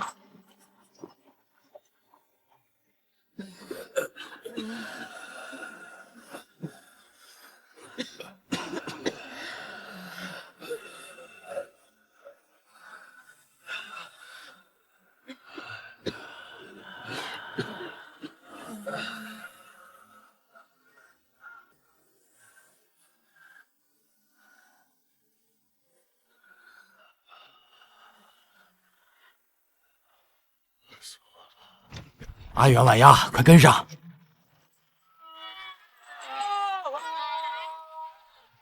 来，杨理事，又来找二掌柜，您请稍等，我这就去通传二掌柜。有劳。哎呀，放心吧，这个来，我给你买上。一套是。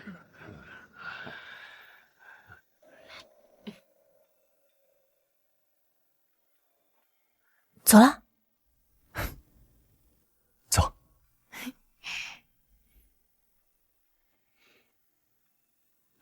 来，大哥，你怎么来了？坐。哎，放心吧，可是家中日子有什么艰难？哎，二弟，咱们家的日子还能过下去，不必忧心。这是咱们村的顾远，他哥哥顾二牛之前在酒坊里做工，这个酒坊啊经营不善，发不出工钱，就拿酒抵了他哥哥3年的工钱。他们家把酒重新蒸馏了，就想拿过来给你看看，看你们酒楼能不能收。文才叔，这是我们自己蒸的酒，您尝尝。这就是何芬芳的母亲，大掌柜说老板想要拉拢的邻生顾远。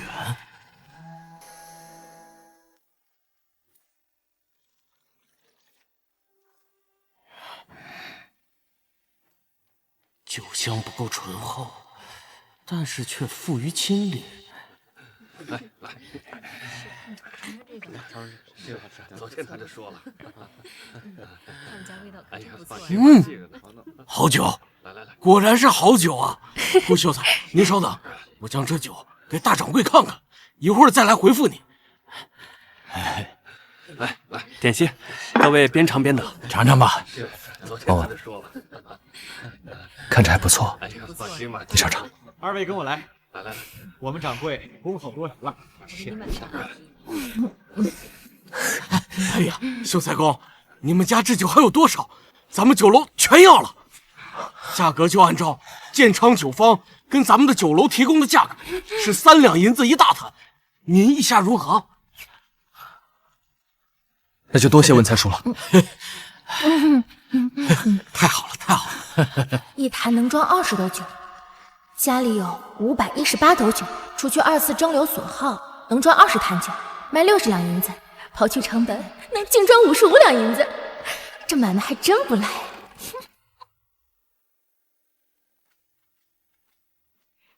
哎，客官里边请。真好看。随便看看，这边还有。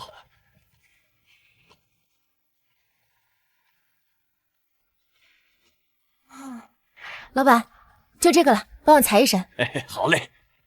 掌柜的，这2种也按照我娘子的身形裁2身。哎呀，小娘子，你嫁的男人啊，真是嫁对了，不仅长得俊，还会疼人呢。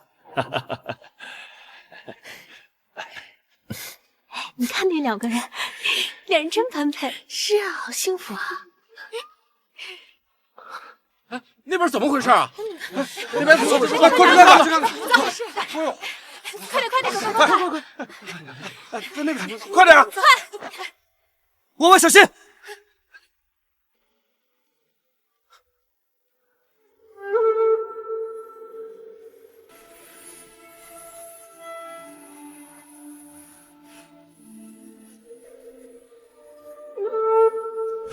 婉雅，你没事吧？我没事。秦王发生什么事了？医馆医死人了！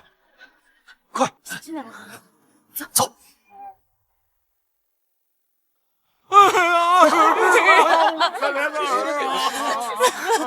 你们这无聊的医馆害死了，留下我跟娘怎么办啊？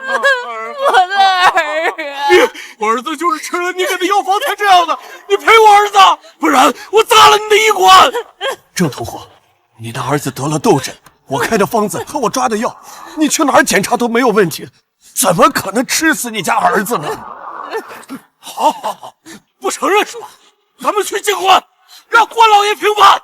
掌柜的，你说你的药方跟药没问题，可人家儿子都死了，你就赔点钱吧。这要是闹到官府去，这大家都没好果子吃。就是啊，陶掌柜，要不然你就赔点钱就算了。这孩子是被噎住导致窒息了，还有救。这孩子还有救。你是谁？你要干什么？你放开我儿子！不想你儿子死就住手！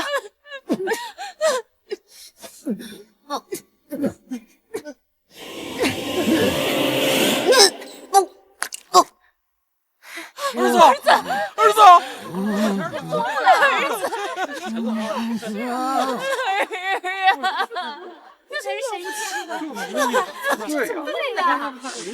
公，大恩不言谢。哎，谢还是要谢的，诊金100文。哎，谢还是要谢的，诊金100文。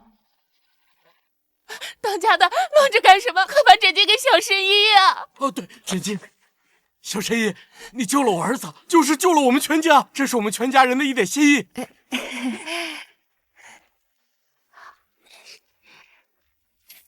来啊，阿远，我们走。好，谢谢小神医，谢谢小神医。请留步，神医请留步。吴公子，可要请刚才那小姑娘去给夫人看看。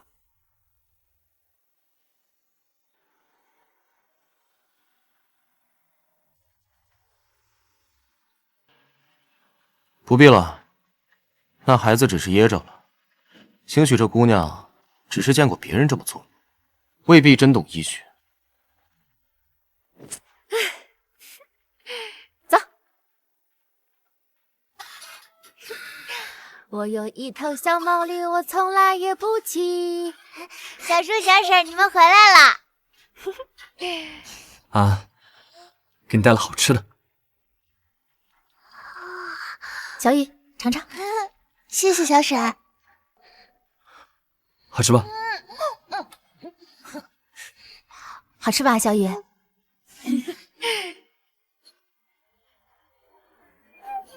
怎么了？什么水？算了，管不了那么多了。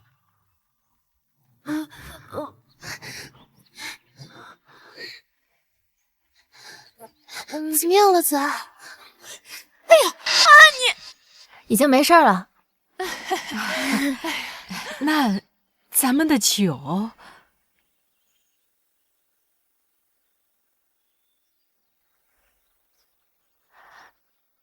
杏花楼收我们的酒了。真的？那我们这就再去煮酒。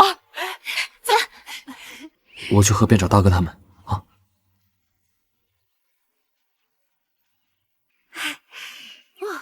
这就将你们全部一起掳了。啊！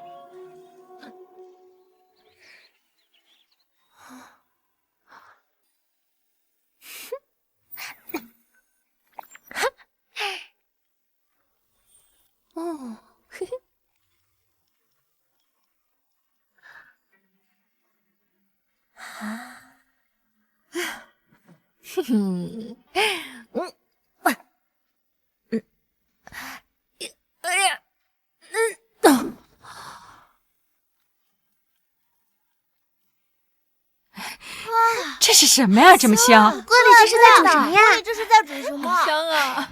可真香啊！煮什么呢？哎呦，真香啊！什么这么香？这么香？哇！弄啥呢？弄啥呢？这是？香啊！香啊！哎，顾源，你们家做的什么好吃的？远哥，你家这猪肉呢？香什么呀？这是我家娘子在做猪手和猪肚肠。这年景啊，哪还买得起肉啊？哎，远哥，你可真有福气，你这媳妇儿挺能干呀！顾大嫂子啊，你可是给远哥挑了一个能干的媳妇儿，可比你们那3个媳妇儿强多了。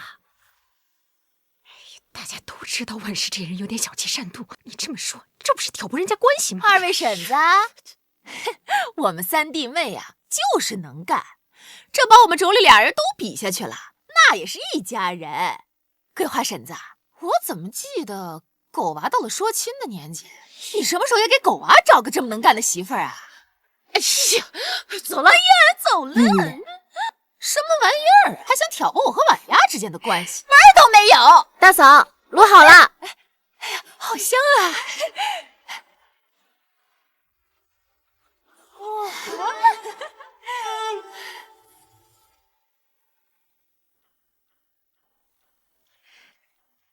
娘，您先尝尝，好不好吃？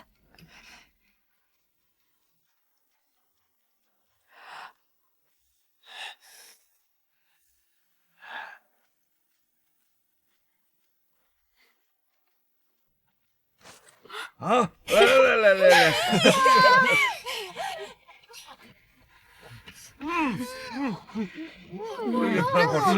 真香啊！好吃。小婶儿，你肯定是仙女下凡，不然怎么能做出这么好吃的饭菜？是。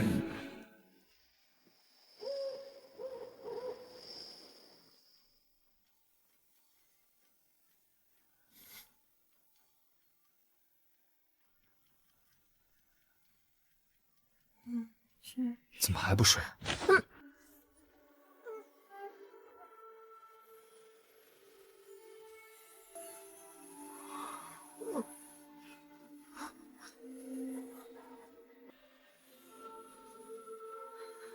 那个时辰不早了，我们早点休息吧。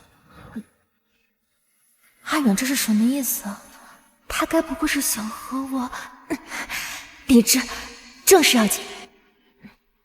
阿远，咱们村子里有没有竹林？那种一般人不会去的竹林？有啊，我们老房子的后面就是一片竹林，在村尾，离大家都远。行，那我们这一次把这酒注入竹子里，以此来增加竹香味儿。娘，我好痛，我肚子好痛，我好痛。这个怎么办呀？这是。哎呀，这可怎么办呢？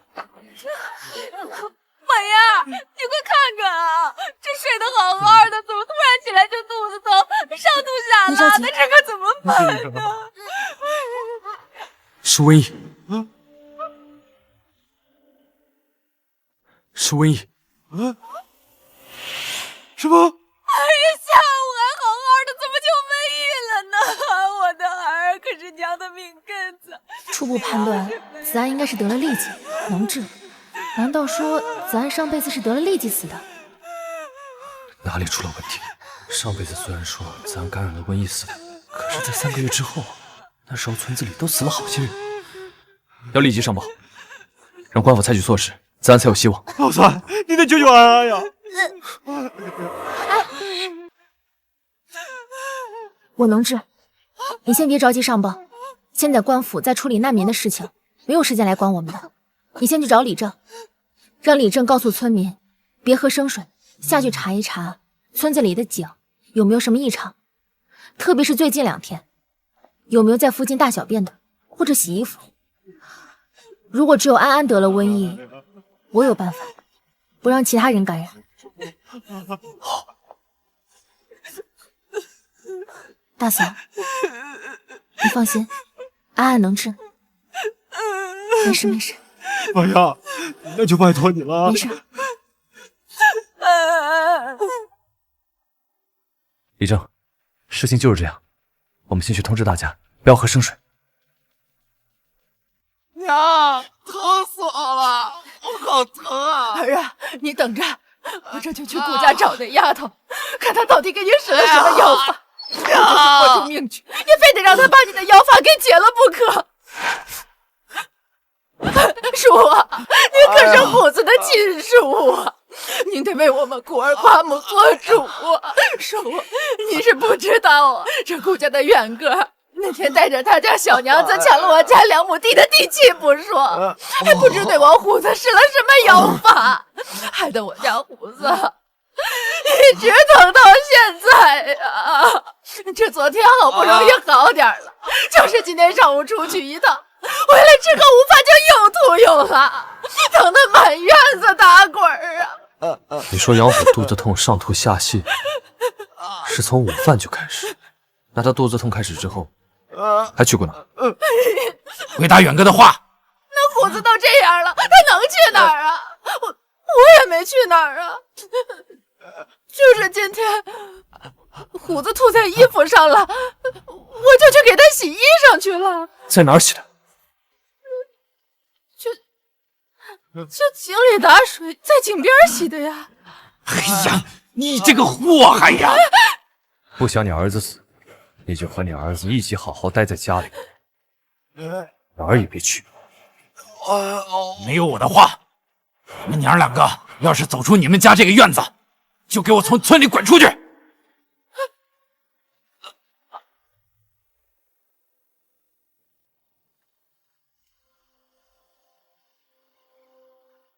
上辈子这场瘟疫，到最后都没能研究出有效的治疗药方，只有这个预防的方子，也很简单，用马齿苋熬了水，饮用就行。我总算回来了。怎么样了？告诉李正了吗？通知村里每个人了吗？知不知道这病是哪儿来的呀？娘，这是马齿苋，用来熬水可以预防瘟疫。老三，这能管事吗？我跟李正是每家挨个通知的，但是到了杨寡妇那儿，就听见杨虎的哀嚎声。我跟李正逼问才知道，杨虎今日去了杨花巷，去过没多久，便开始上吐下泻。哎，这杨寡妇为了图方便，便在井边清洗衣物。我要砍了那个祸害！你放开我！媳妇，要不是他们2个人，我怎么会生这场病？冷静点。那婉牙说了，安的病能治好。咱们村里就这么一口井，这以后让大家伙可怎么吃水呀？我跟李正商量过，后山有个岩洞，不管天有多干都不会停水。告诉村里人，暂时去那儿取水，井就先封起来。大哥大嫂，今日这件事，其实怪我。下午安安吃点心噎着时，是我舀的水。这也不能怪你，咱们家谁吃饭不是从那个缸里挖水？要怪就怪杨虎和杨寡妇那对杀千刀的。要是我安安有什么3长2短，我一定要跟他拼命！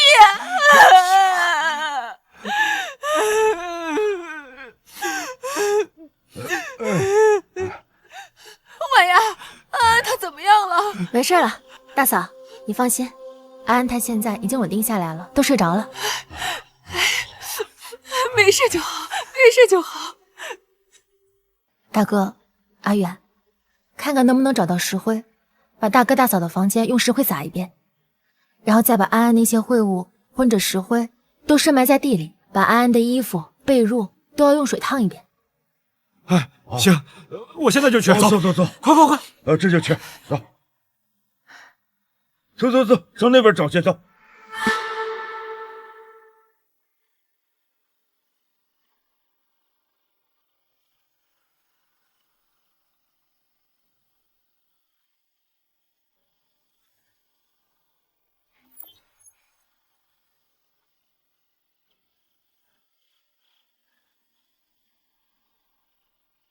二嫂，婉丫是阿远说用马齿苋煮水喝，可以预防那个瘟疫。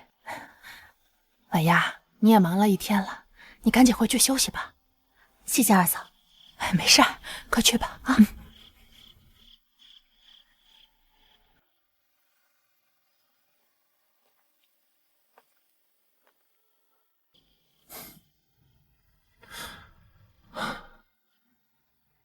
就寝吧。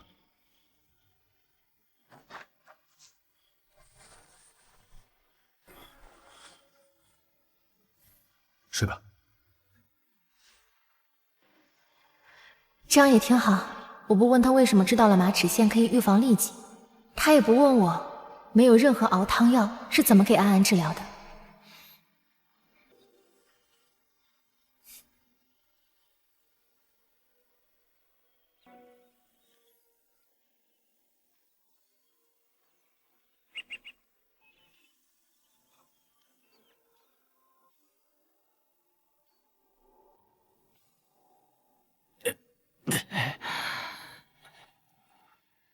二哥，东西都收好了。今日第一次去杏花楼送酒，可不能耽搁了。好，走。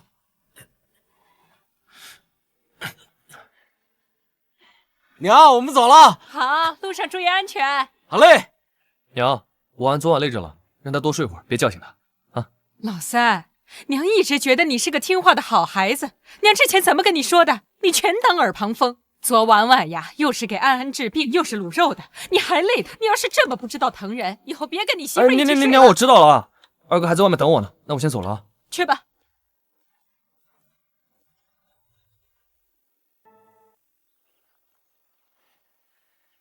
李正叔，李正叔，婉安说染了瘟疫的用石灰洒扫，衣服要用滚水烫。阿远，这件事我昨晚想了一宿，你的病既然是从那个杨花巷里传出来的，那个杨花巷里肯定有人得了这个病，那种地方什么人都有可能去，一传十，十传百，真要把这个瘟疫传了出来，那可不得了啊！今日我先到镇上去跟镇长报告这个事，看看镇长怎么说。好，走。哎，这竹韵酒，你听说过吗？好像看着还可以啊。走，咱也去尝尝。二位跟我来，我们掌柜恭候多时了，请。掌柜的，人来了。阿远，你们来了，咱都不是外人。叔跟你说，今日咱们店里来了很多人，都是冲着这一品竹韵的高雅滋味来的。哎，叔您看看，哎，这是16两，阿远收好。阿远，昨日咱们酒楼大老板来了，他尝过这酒以后说，要是这酒里的竹香味能够更浓郁一些，那咱们买酒的价钱还能往上加。你回去再琢磨琢磨，看看能不能想想办法，能让这酒香味能更浓一些的话，价钱上咱们酒楼不会亏了你的。那丫头跟未卜先知似的。文才叔放心，我们自会想办法。下一批酒可以在20天以后，赶在端午节之前送过来。咱们这批酒啊，限量售卖，大约能卖到那个时候。多谢文才叔。慢走，走。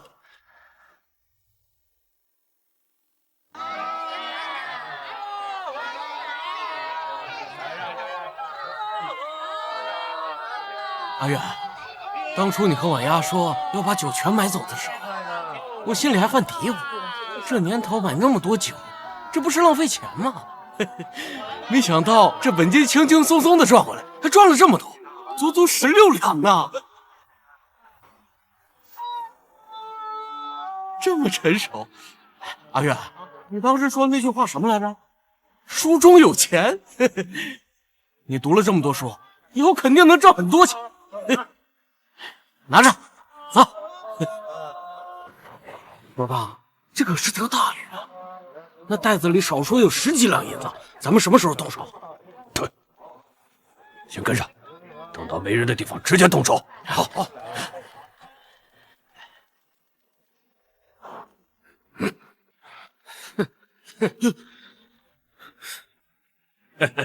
啊！你们干什么？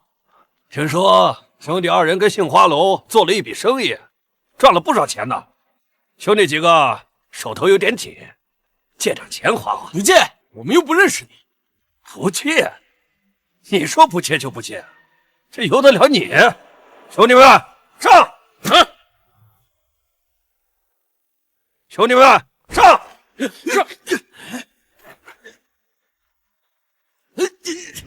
糟了，上辈子有这招式，已经经过战场的锻炼，这辈子到现在我还是一个手无缚鸡之力的书生。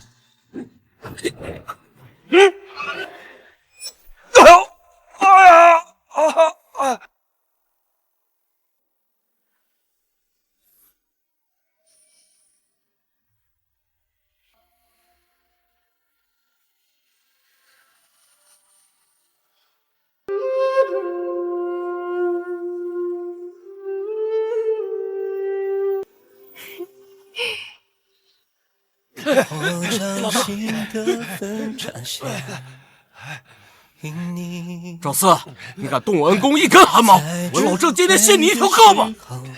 你个杀猪的，咱俩井水不犯河水，你杀你的猪，我做我的活，你老掺和我的事干嘛？你打劫打到我恩公头上，我看你是活腻了。哼！行，姓郑的，看在你俩有渊源的份上，我今天就卖你个面子。走。你没事吧？我没事，你没事吧？哎呦，相公，我肚子好痛啊！我要去趟公房，你帮我去跟郑屠夫道个谢。哎呦，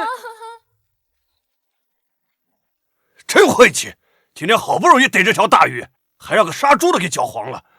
老大，那杀猪酱还没到，你怎么就软了？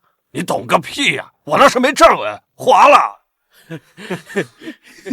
你是看到那漂亮小娘子才软的吧？哎，你还别说啊，那小娘子长得确实挺哇塞啊！那腰是腰，那小屁股啊，那是……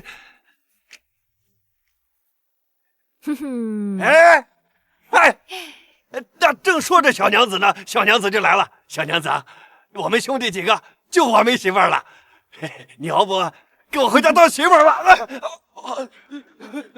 哎呀，那打挺狠的，这还给我打呢！坚强，让你们体验体验我这百发百中的银针。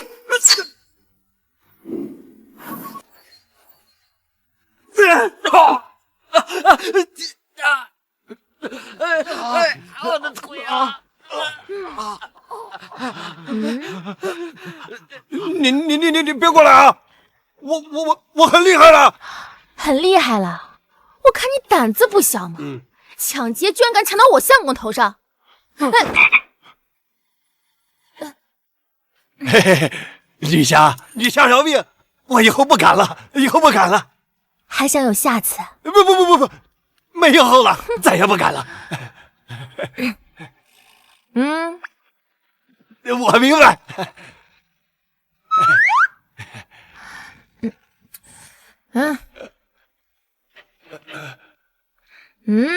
这借给我点，快，赶紧。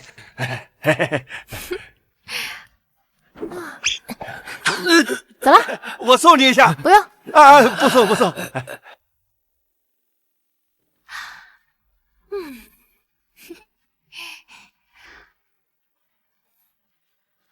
阿远，我没啥事，走吧，咱回家。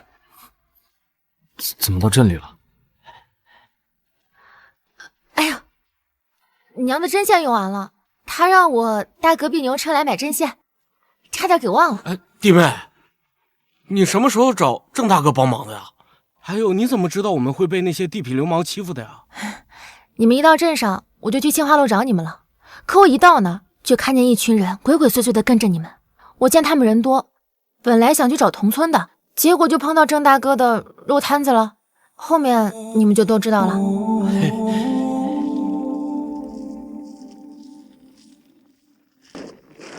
跟上。那是杨画像的方向。想来杨立正把瘟疫的事报上去后，引起了县太爷的重视。只要朝廷能够足够重视起来，早些应对，就有很大可能避免像上一世一样大规模的传染。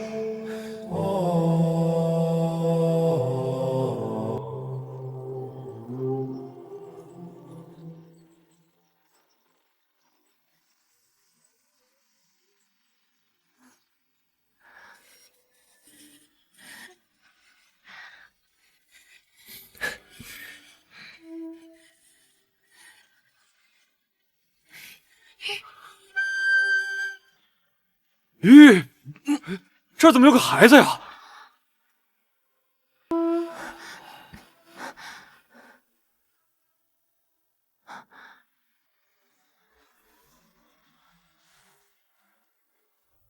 他是发烧了，要救吗？救！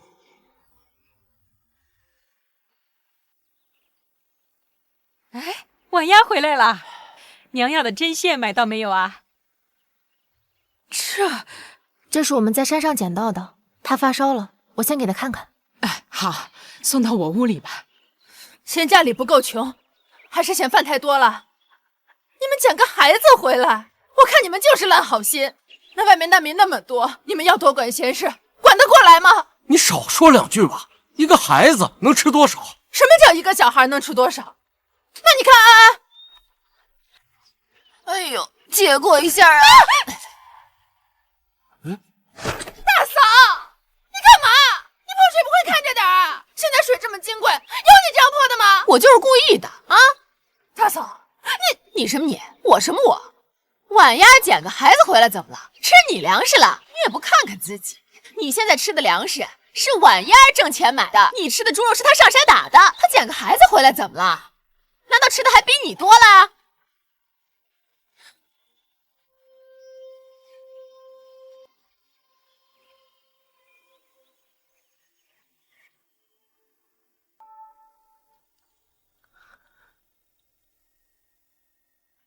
他中的不是瘟疫，是中暑了，应该是这几天赶路赶的，而且他身上还有很多处伤口，都红肿发炎了。你先出去。好。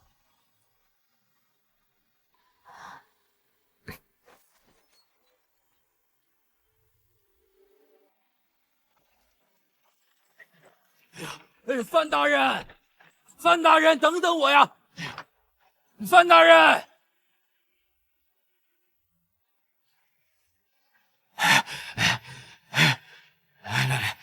杨立正，你说的那位大夫可是住这儿啊？是这里，是这里。范大人，顾秀才怎会在此啊？范大人，这里是顾秀才的家。我跟您说的那位大夫啊，就是顾秀才的娘子。医女。杨立正说，苏大夫不仅掌握了马齿县能预疗瘟疫的法子，还能治疗瘟疫。本官想请苏大夫进城诊治患者，不知顾秀才能否同意此事啊？有诊金吗？苏大夫，眼下瘟疫四起，正是非常时期，县里的财政也是捉襟见肘，不知苏大夫诊金怎么收啊？1两银子一位患者。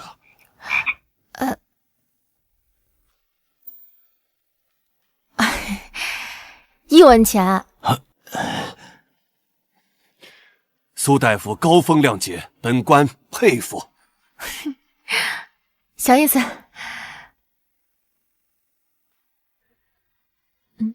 来，范大人，您把方子带去城里，让城里的大夫按照方子来抓药，先熬着，让患者们都喝上。那本官就替全县的百姓多谢苏大夫。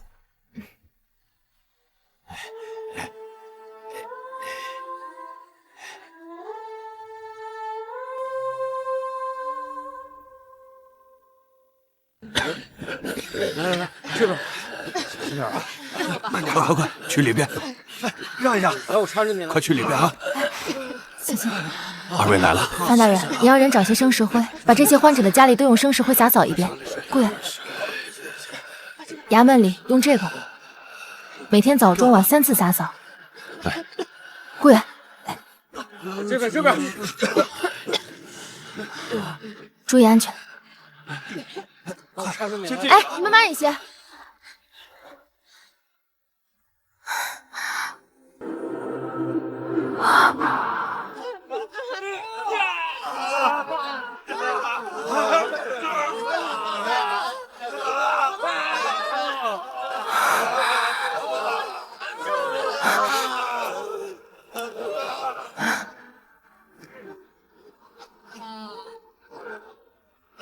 这疼不疼？这儿呢？感觉怎么样？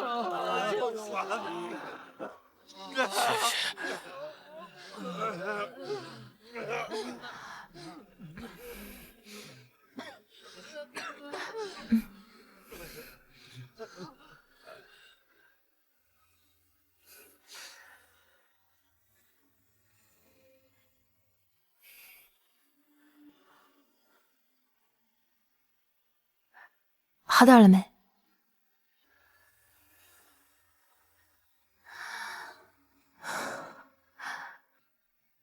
苏大夫，已经很久没有新的病人送来了，而且那些危重的患者都已经好的差不多了，现在只要按时按方喝药就行。这些其他大夫都能做，我先走了。好的，好的。那个共134文。这个，快。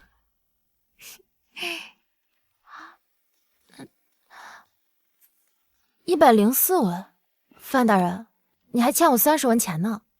不过没事，等你有钱了之后再给我就行。一定，放心。走了。哎，安排我马车送苏大夫，快送苏大夫！少爷，属下已经查清楚，治疗这次瘟疫的方子就是这位苏姑娘。几个眼见着就要断气的病人被转移到了厢房后，经过她的亲自治疗，也都好转了过来。您看，我们是不是可以去请她为夫人治病？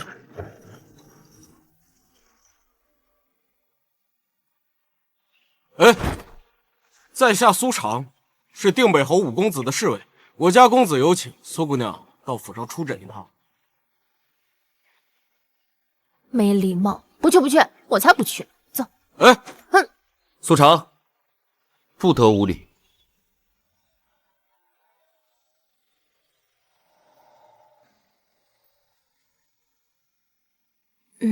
长得还挺好看的。定北侯一生忠肝义胆，他可知自己儿孙在外如此仗势欺人？下人无礼，还请苏大夫莫怪。在下并非有意当街拦截冲撞苏大夫，只是家母病重，在下一时心急，才做出如此无礼之举。不知苏大夫能否原谅在下，跟在下去府上一趟，为家母出诊。怎么就遇上了苏则之桃花精了？这可是京城有名的纨绔之一，跟别的纨绔斗鸡走狗，他就喜欢芳心纵火。记得还曾有京城千金在他成亲之日削发为尼，引发了一场轰动。如果婉婉真的……不去不去，我才不去呢。走。难道是跟着娘在这乡下住得太久了，魅力不行了？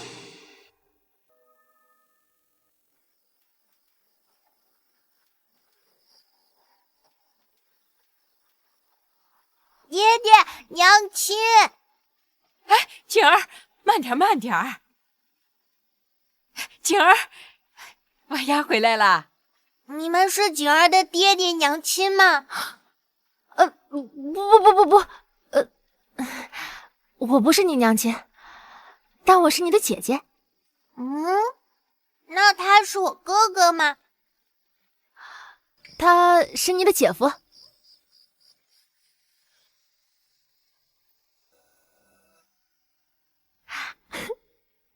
哎呦，老嫂子，这不是你们家远哥和婉丫回来了吗？哎呀，老嫂子，当时婉丫来的时候，我就说她好看。你家远哥真有福气。天神留神，咱们城里的瘟疫已经控制住了，千万不用担心。我和婉婉昨日照顾病人都没休息好，要不各位今天就先回，咱们下次再唠，好吧？婉丫呀，上次听说这瘟疫最开始是从那摇花巷传出来的，那些姚姐是不是都得了这病啊？哎呀，婶子，你说我刚回来，这衣服都没来得及换，那病人吐我一身，这可是会传染的。那什么，婶子刚刚想起来啊，家里还有一盆衣服要洗呢。婶子先回去洗衣服了，走了。哎，你，我家还有住室住着。哎，对，我走了，我也先走了。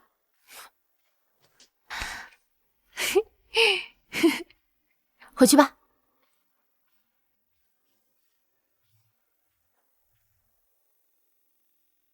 景儿是失忆了，她除了知道自己叫景儿以外，其他什么都不知道，这还怎么帮她找家人？算了，早点休息吧，都多久没睡了？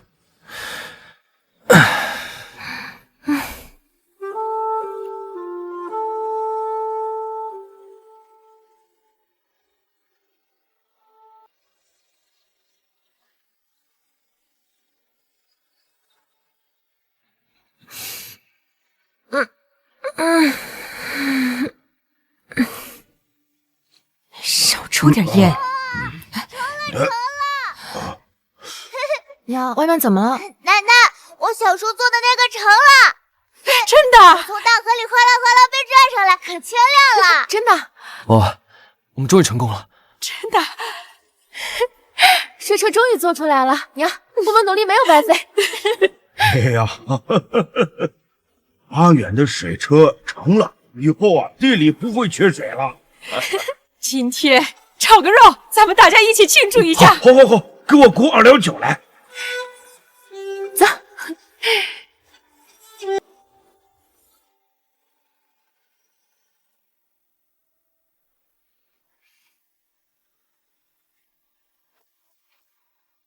谁啊？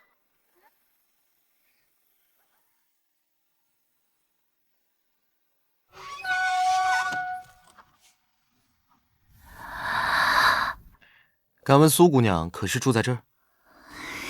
在的，公子请进。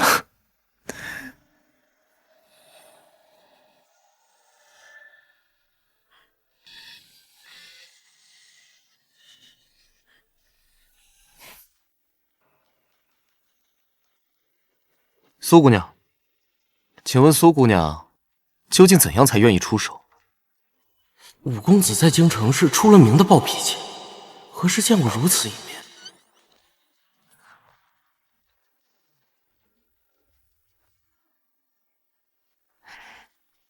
公子，你为娘亲求医，一片孝心感动天地。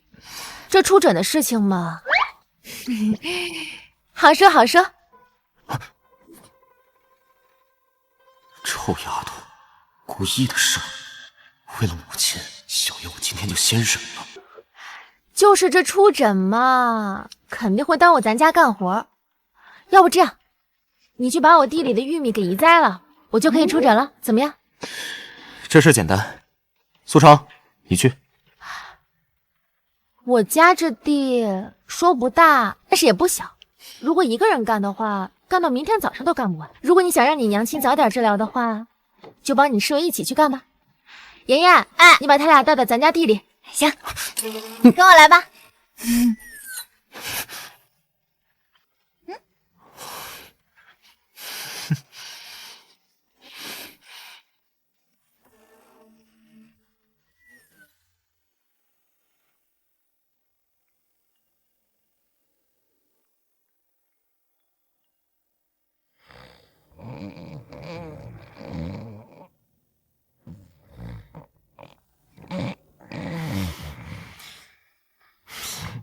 大爹，今天来那个公子，一看就不是什么普通人家，那大马车还停在外面村口呢。你说婉丫就这么让人帮咱们家种玉米苗，他以后会不会报复咱家，拉咱们全家去砍脑袋呀？哎，我说老婆子，这事儿啊，你就别操心了啊。婉丫又不是那不懂事的孩子。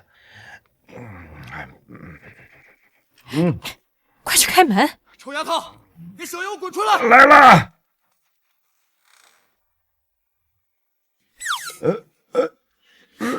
你们家那个谁？这位公子，我们家三儿媳。就你，出来！吵到我家人睡觉了，管你这么多！爹娘，你们先回去休息。好，走。出去说。去。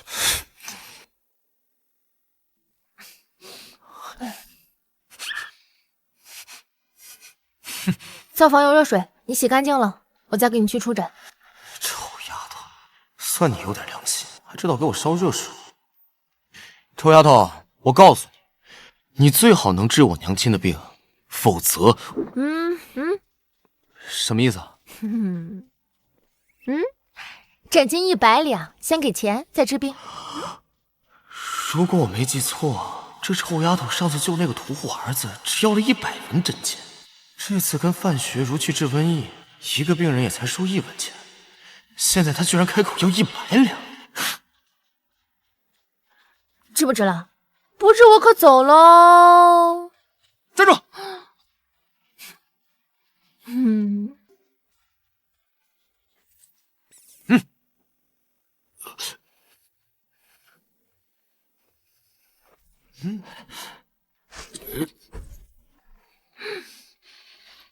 钱我给你了，你最好能治我娘亲的病，否则我治你的罪。去洗。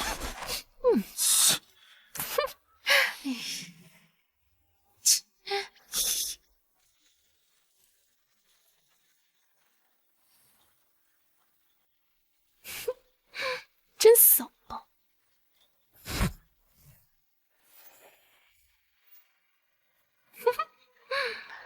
这请人呢，要有请人的样子。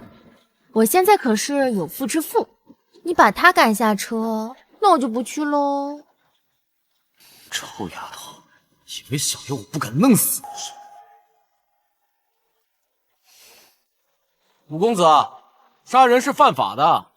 老侯爷说过，侯府的人胆敢作奸犯科，就把他们挂在城门上活活打死。我不知道，我要你说。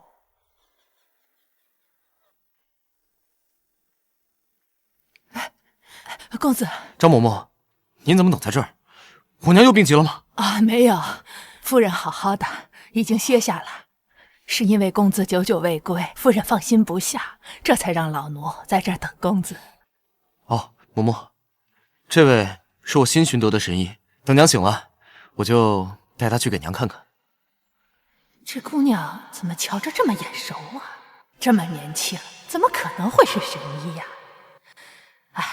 五公子到底还是太年轻，连被人骗了都不知道。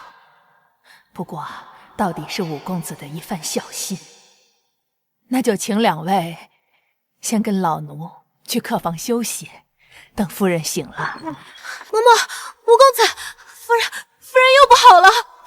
你给我走！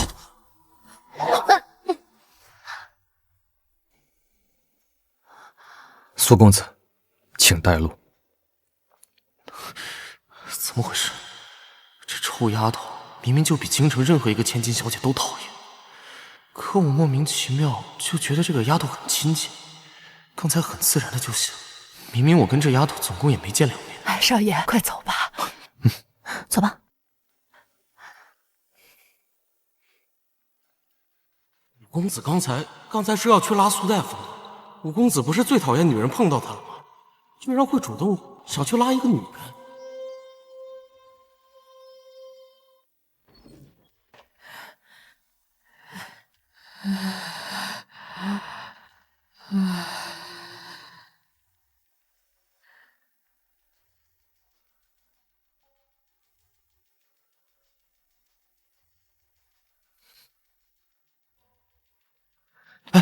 你干什么？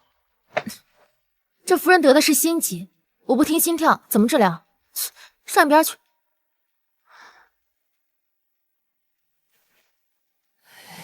五公子对这位小姑娘的态度，哪是对一位大夫的态度啊？以往哪个大夫敢在夫人身上随便动手动脚啊？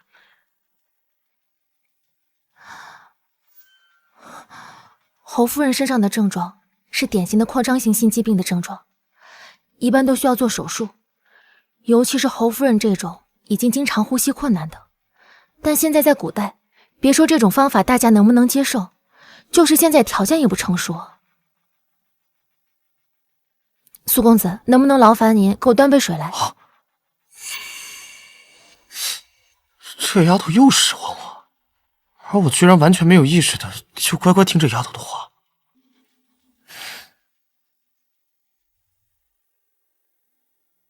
嬷嬷，我刚才忘记跟苏公子说了，这水是用来给夫人服药用的，不能用茶水。劳烦您跟苏公子说一声。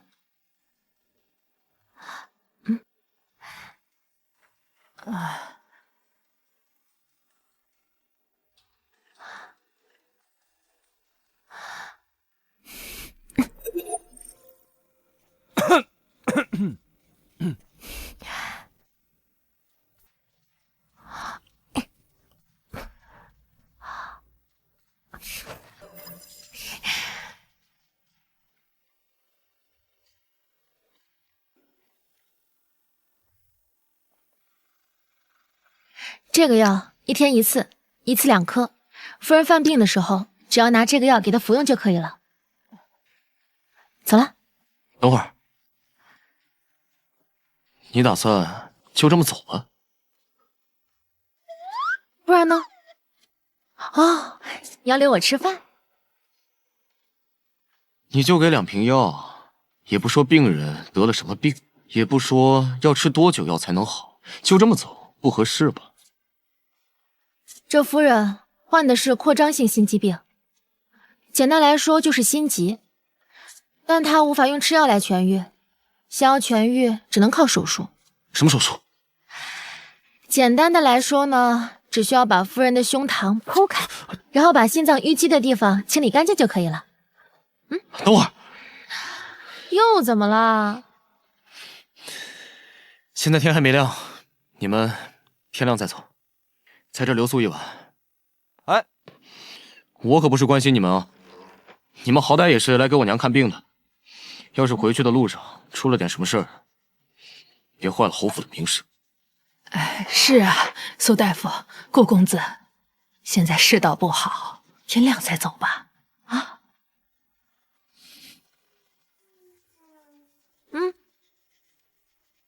走吧，走。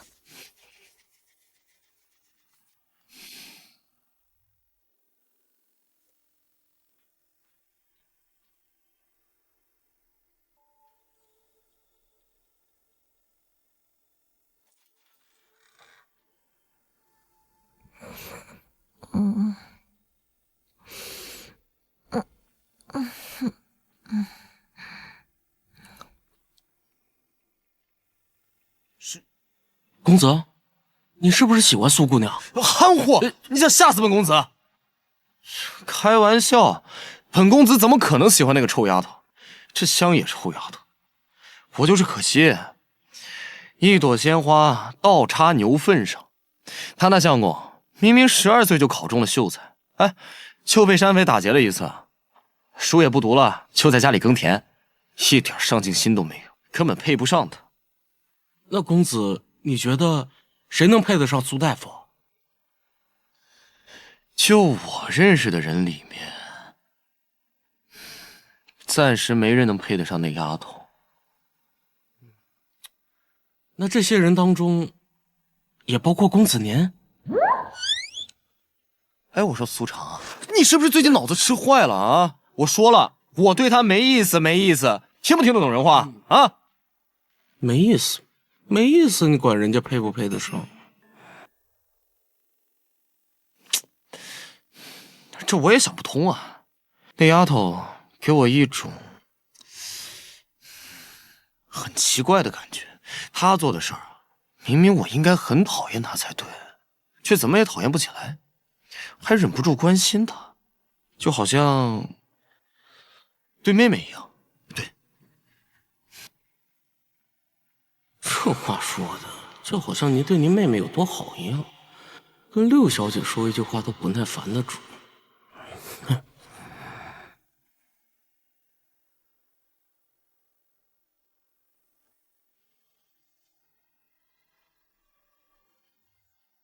哎，顾公子，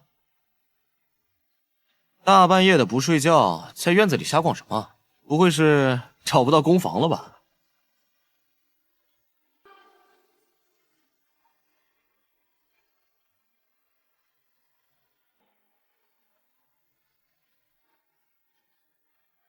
苏公子，我有话要跟你谈谈。谈？你想谈什么？婉婉是有妇之妇，我麻烦你离她远点。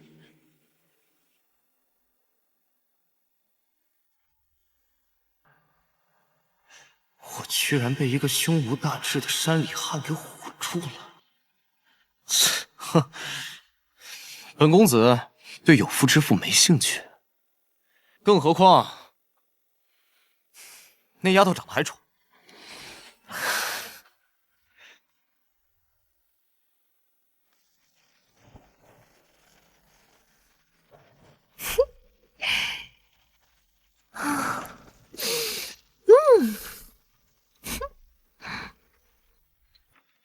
我就是可惜，一朵鲜花倒插牛粪上。他那相公明明12岁就考中了秀才，哎，就被山匪打劫了一次，书也不读了，就在家里耕田，一点上进心都没有，根本配不上他。我因为经历过一次厌倦了官场的清雅，不想再重蹈上一世的覆辙，就决定不去读书了。真的是对的吗？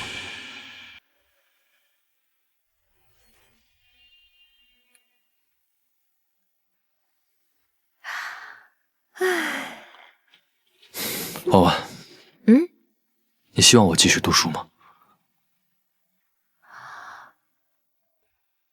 你想继续读书吗？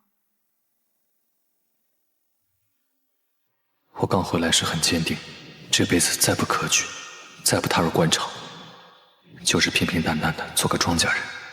可就像苏泽说的，这样的我能给婉婉什么？配得上这么好的婉婉吗？更别说现在灾害连年，百姓流离失所，我却什么也做不了。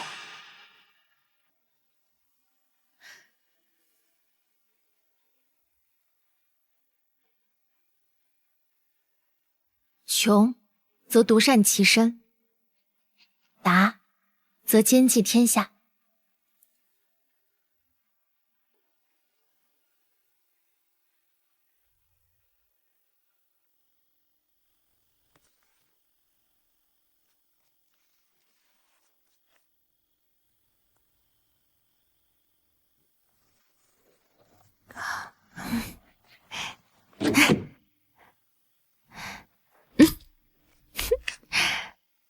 相公，你看书吧，以后家里赚钱的事情交给我了，我养你哦。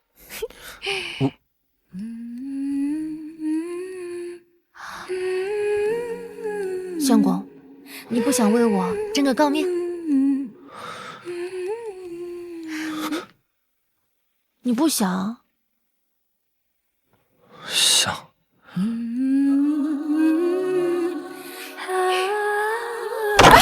婉远呐，你说的是真的吗？婉远，谢谢你，你是我们家的福星。别这样，我能全救生了。